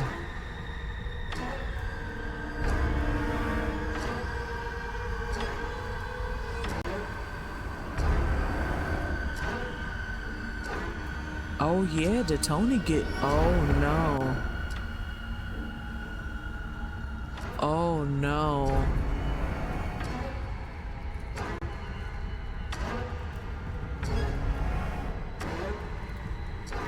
Am I on a timer? I'm not. I don't think so. I don't know whether to run or stay.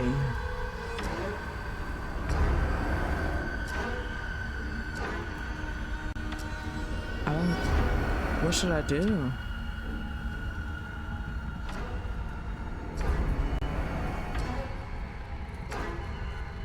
Right? Okay.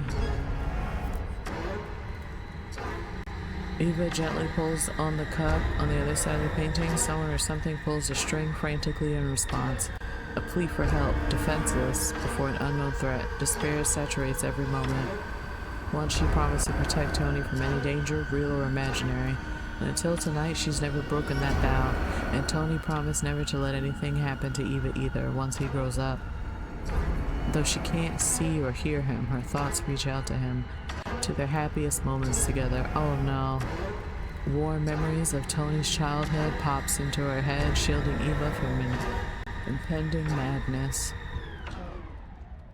Their ecstatic father announcing that she's gonna have a little brother. Eva thoroughly prepares for his appearance, arranging bouquets of wildflower and cutting out cardboard stars and rabbits. Oh, how cute. Before going to bed, she dreams of how they'll rewatch the never-ending story. What a throwback. Oh, I hope we can save him.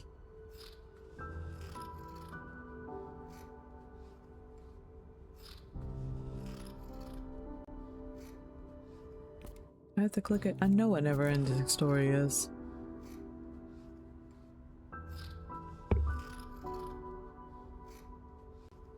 I have to click something else? Okay. Aww, the baby arriving, joyful and bright, as if from a fairy tale world. He laughs in his cradle, looking at his sister. He sticks out his hand and grabs Eva's, his tiny palm clutching her fingers surprisingly tight. Playing together among loose snowdrifts, magically driven in on Christmas Eve, Tony tires quickly and constantly falls. Aww. Right?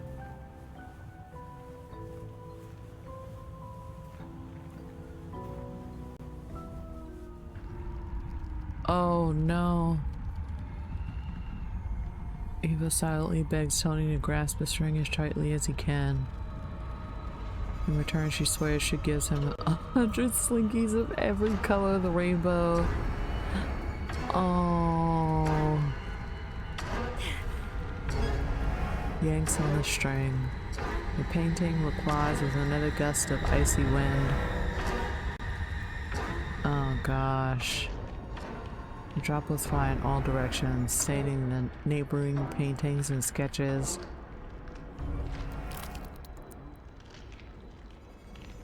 Oh.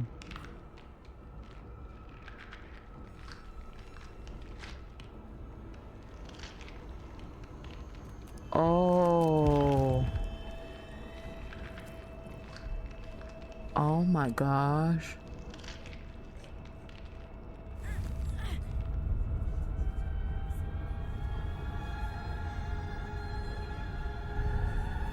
Desperation, love, and fury at the nightmare swallowing their home into its bubbling depth. Whatever lurks on the other side of that canvas, it will not take her baby brother. She has always protected him, always saved him from nightmares. She's not about to let anyone hurt him now. I won't give him up. Never! You go, girl.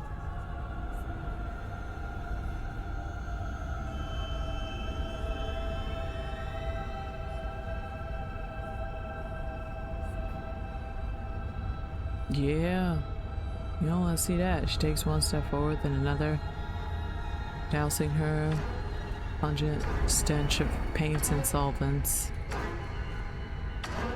Heart stops, skipping a few beats before hammering against her chest again. Tight and uncomfortable. Sheesh.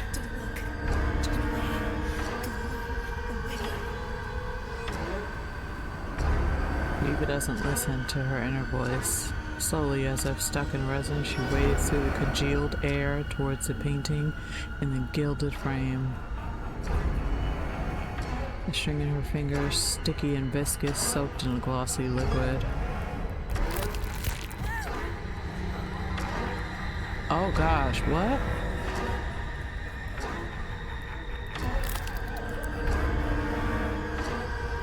Is this not Tony?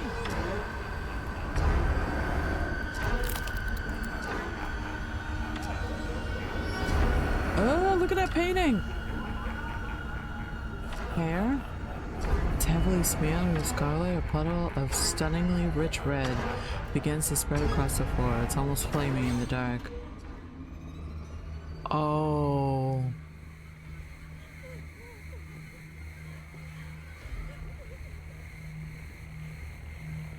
Oh no. What?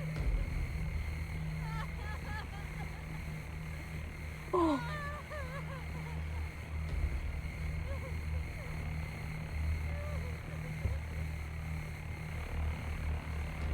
What on earth?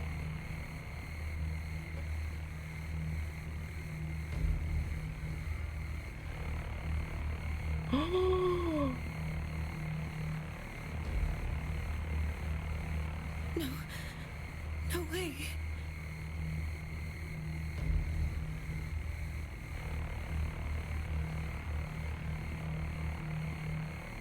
Okay, hold on.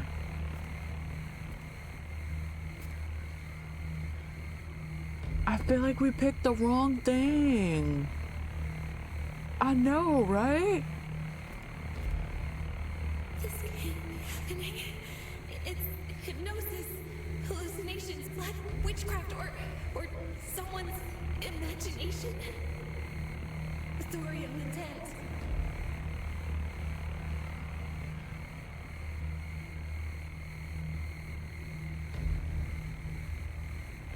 Oh my gosh.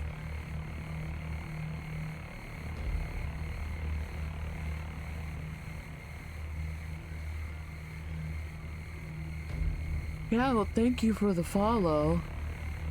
Oh my gosh. You came at a very interesting time, friend. Oh my gosh. I can't just sit back and wait for another terrible thing to happen so that I won't be able to change or forget it. I have to get away. Run. Save myself and our parents. Girl, what?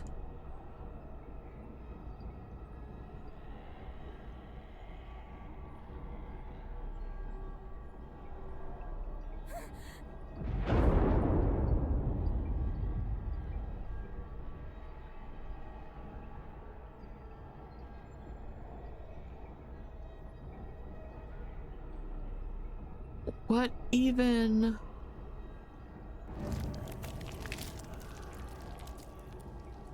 Oh my gosh.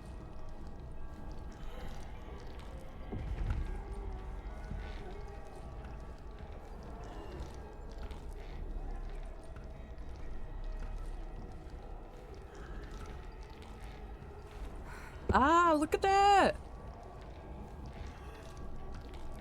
I'm sorry, my little boy. I can't stay with you anymore.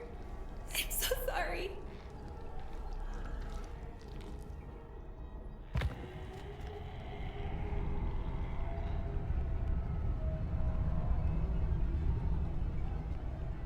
Oh my goodness.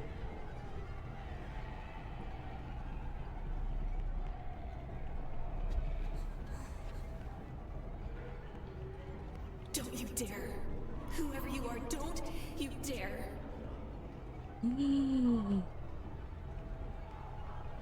His headless body. Oh my gosh.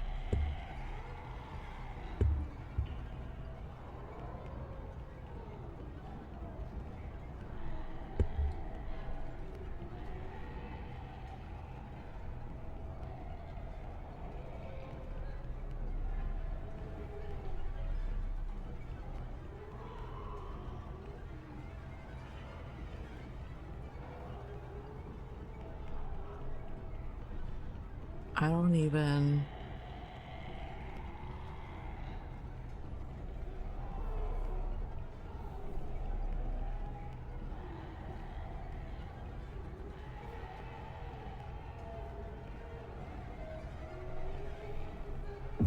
Oh, hello?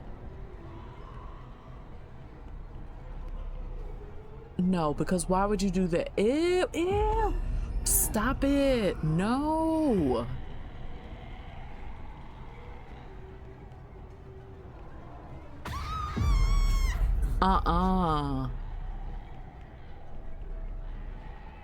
Girl, we need to leave. Oh my goodness.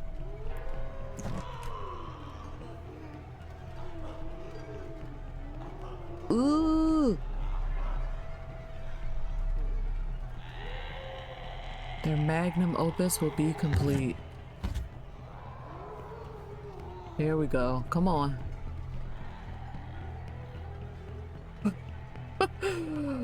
Oh my gosh. Dad! Daddy!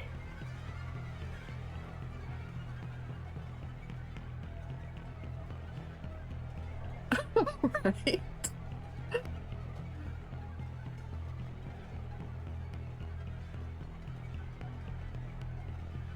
Help me, Dad! Notice how she's calling for her dad and not her mom? Dad's sleeping too deep. Otherwise, he'd definitely hear me. And Mom, she must have fallen asleep by the coffee pot. Right?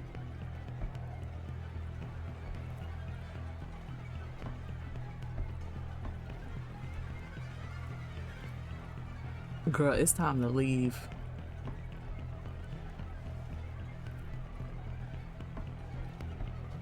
I wouldn't call that a gift. I'd call that a curse. Probably bought on by that VHS that y'all watched. We're dialing back to that. Mom must be in the kitchen. Otherwise, I would have already run into her here or in the workshop. I'll have to wake her up first. And then together we can... Oh, no, no, no.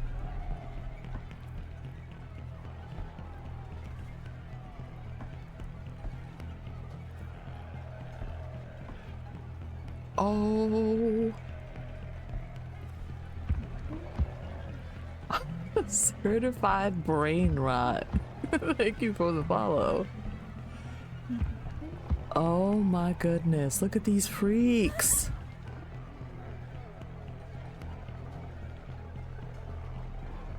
She trips and all but smashes her nose. Girl, be careful.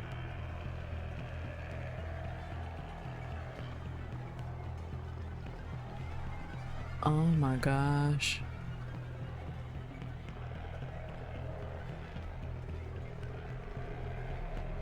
Oh no, it's all good.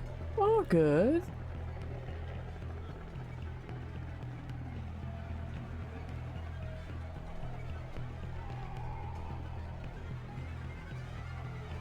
Oh my gosh. Yeah, I wouldn't even be in the house. I would go wake up my dad and skedaddle with the utmost urgency.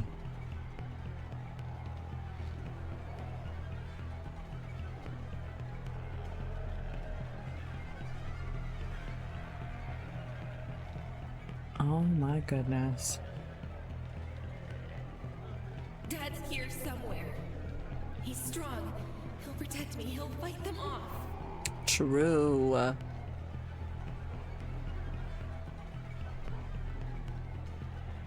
Daddy? He must be somewhere here. Even if Mom's still sitting in the kitchen, he's definitely catching Z's now because he gets up for work at 5 a.m. Dad? Where are you? Yes, happy Mother's Day. It's tomorrow, guys. All the mothers and the daddies. Happy Mother's Day.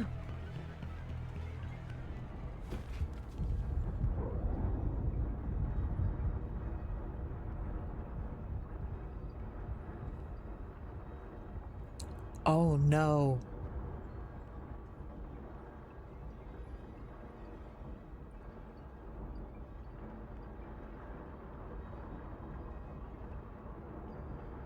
Oh no, her dad.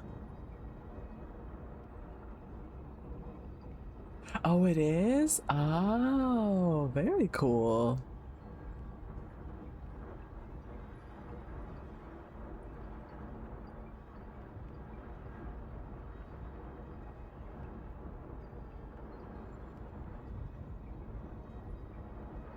Reveals a view of scorched fields, the blackened remains of burnt houses, and the peasants' broken mills. Eva didn't really know what the client was looking for, but he certainly had been unhappy with the way Mother had depicted his family. That's why the picture wears even more insulting details now, like a servant wielding a log to fight off a pair of fat rats. Eva likes this one, but today... Oh no! No, her dad!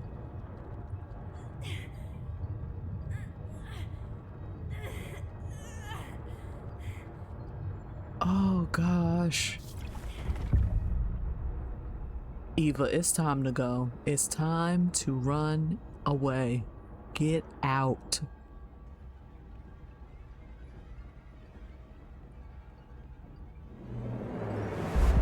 No.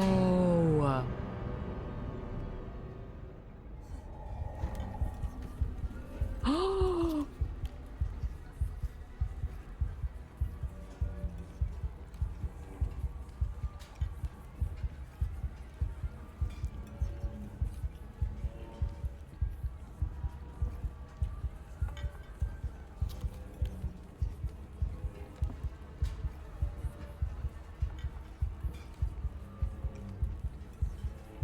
Eva grimaces in terror.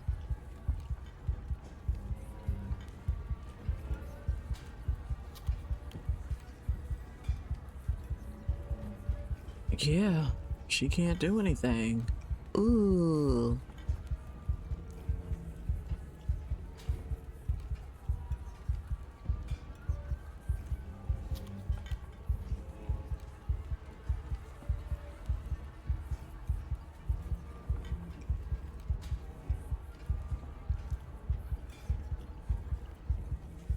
No, her dad was hot.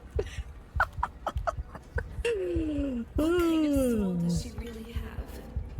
Ain't worried about the poor son. He's too hot now. Oh God, oh God, guys. Oh my goodness. Yeah, no, leave Mom. Mom could deal with the monstrosities that she done made.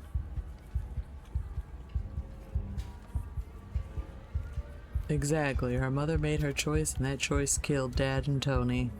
And if Eva doesn't escape and tell someone, she'll be next. If Mom wants to live in a world of madness and cruelty, there's no saving her. You chose the company of your paintings. You love them harder than your own kids. So stay with them. Forever. Oof.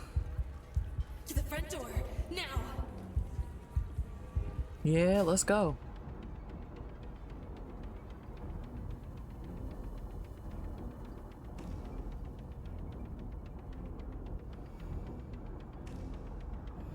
Ooh. What if they get out?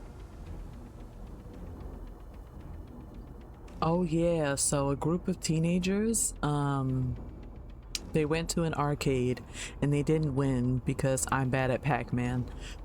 So they ended up getting a creepy tape from, like a VHS tape from the cashier, and they watched it as a group. And it seems like none of them remembers watching that tape. So now I guess we're gonna go through each of the friend group and see what happens to them.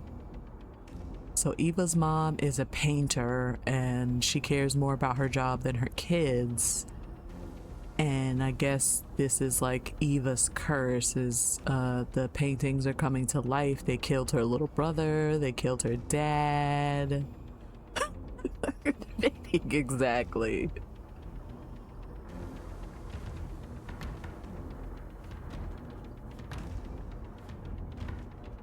Come on, Eva girl. Dang it, and she was my favorite character. It's always my favorites.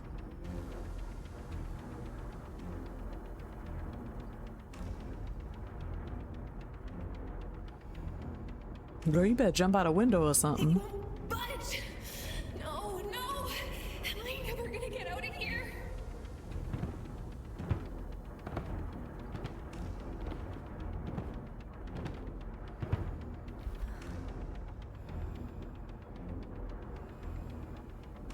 Yeah, girl. You better wiggle them hips through that door.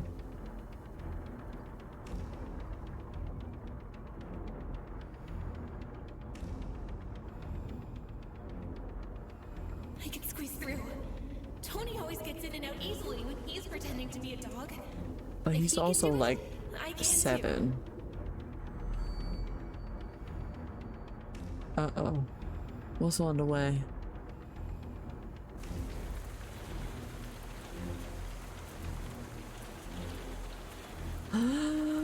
Yes, just a bit farther now.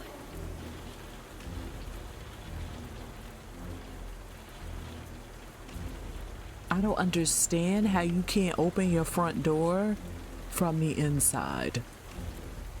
Is that like a thing? I've never heard of that.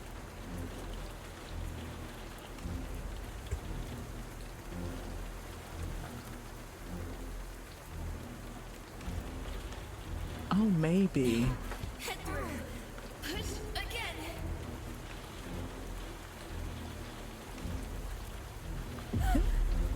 No, no, no, no, no, no.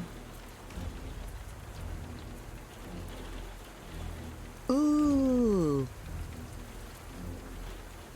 Eva, you better start kicking. Bling them legs out.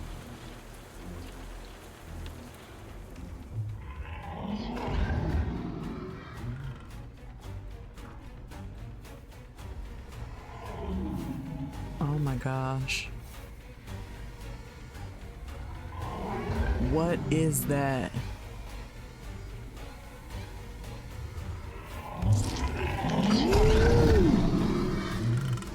Ew! Ew!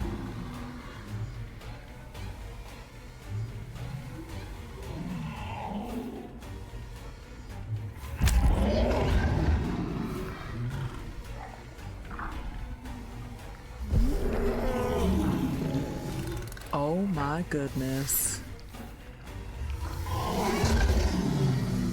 Eva girl, please.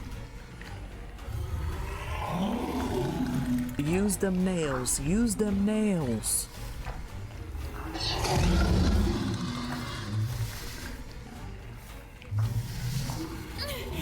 Ugh. Off me, fiend!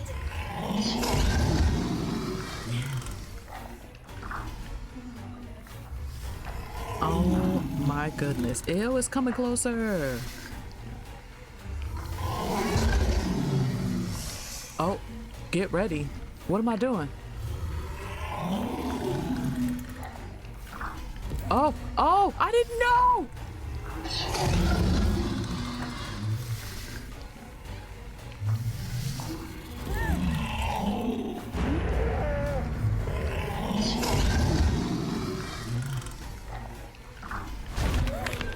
No!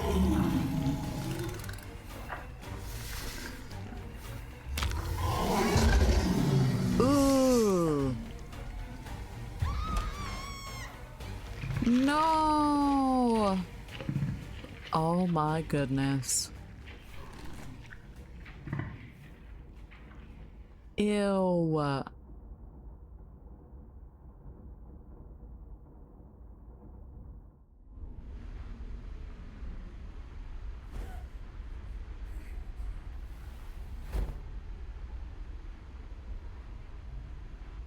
Wait a second. So are they? Oh, they never left the TV.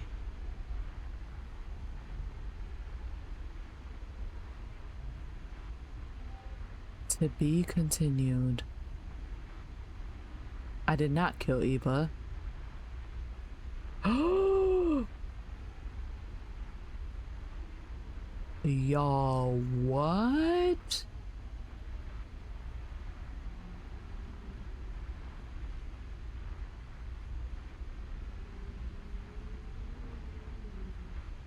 That's crazy. That thing was nasty. Oh my goodness. So I saw on their Steam page that this is gonna be like episodic, I guess. So I guess each kid is an episode, and I need to know if I can replay episodes, because I don't like that outcome. I don't want Eva to die. And I also don't want to skip the credits because they worked hard on this. This is very cool. I'm enjoying this. And I don't know, let me see, let me look at the page. I don't know how many episodes are out so far.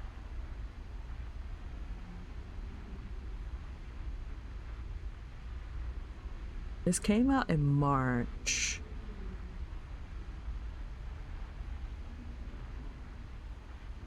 I don't know. Oh, I guess that was the end. Now.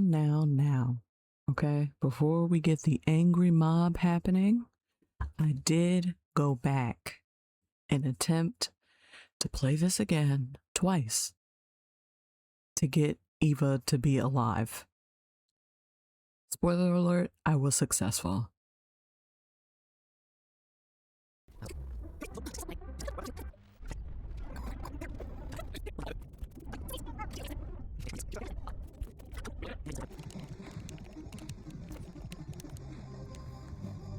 I'll try the TV for some. Go on.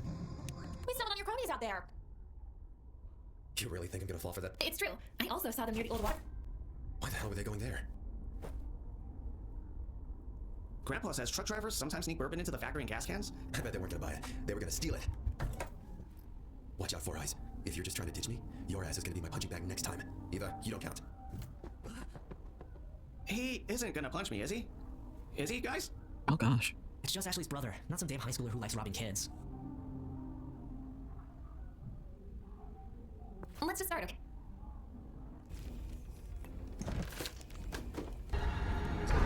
Okay, second choice we're going to make differently. We're going to run instead of stay and see if that changes anything.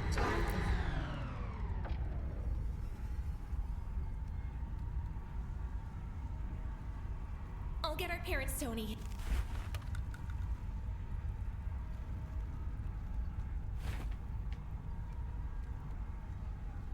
If Mom painted emotions like this, she'd...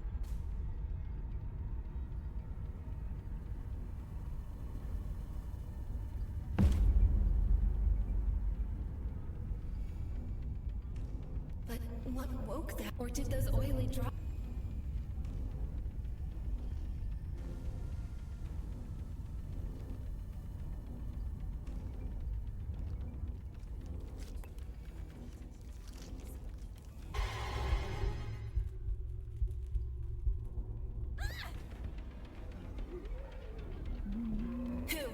Who to look for first? Oh.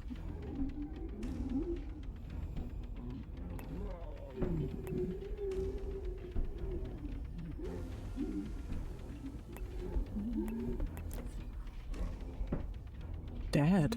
Yeah. That must be where Dad.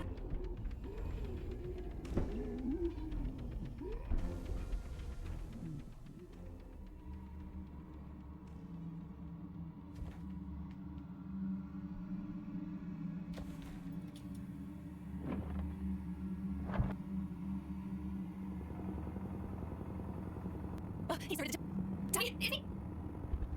No.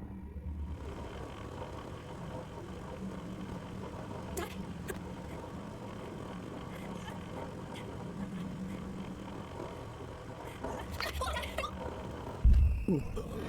Yuck.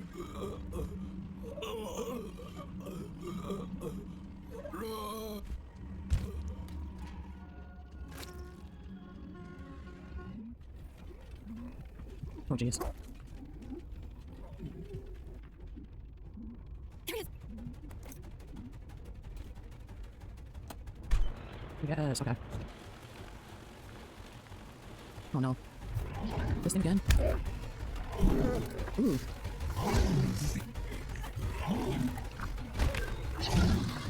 No. Okay, hold on. Jeez Louise.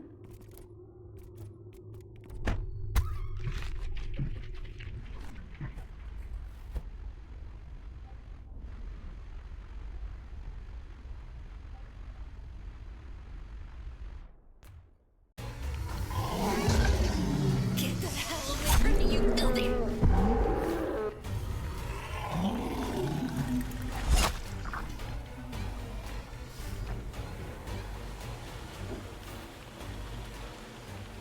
Did we do it? We did it.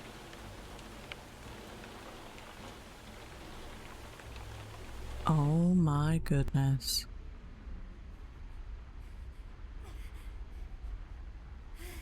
Poor Eva. Girl, we finally got here. Oof. Okay. Okay. Colorful beginning. You saved Eva. Very nice. Okay. Well, that took some doing, but thanks for watching. And I'll see you next time. Bye.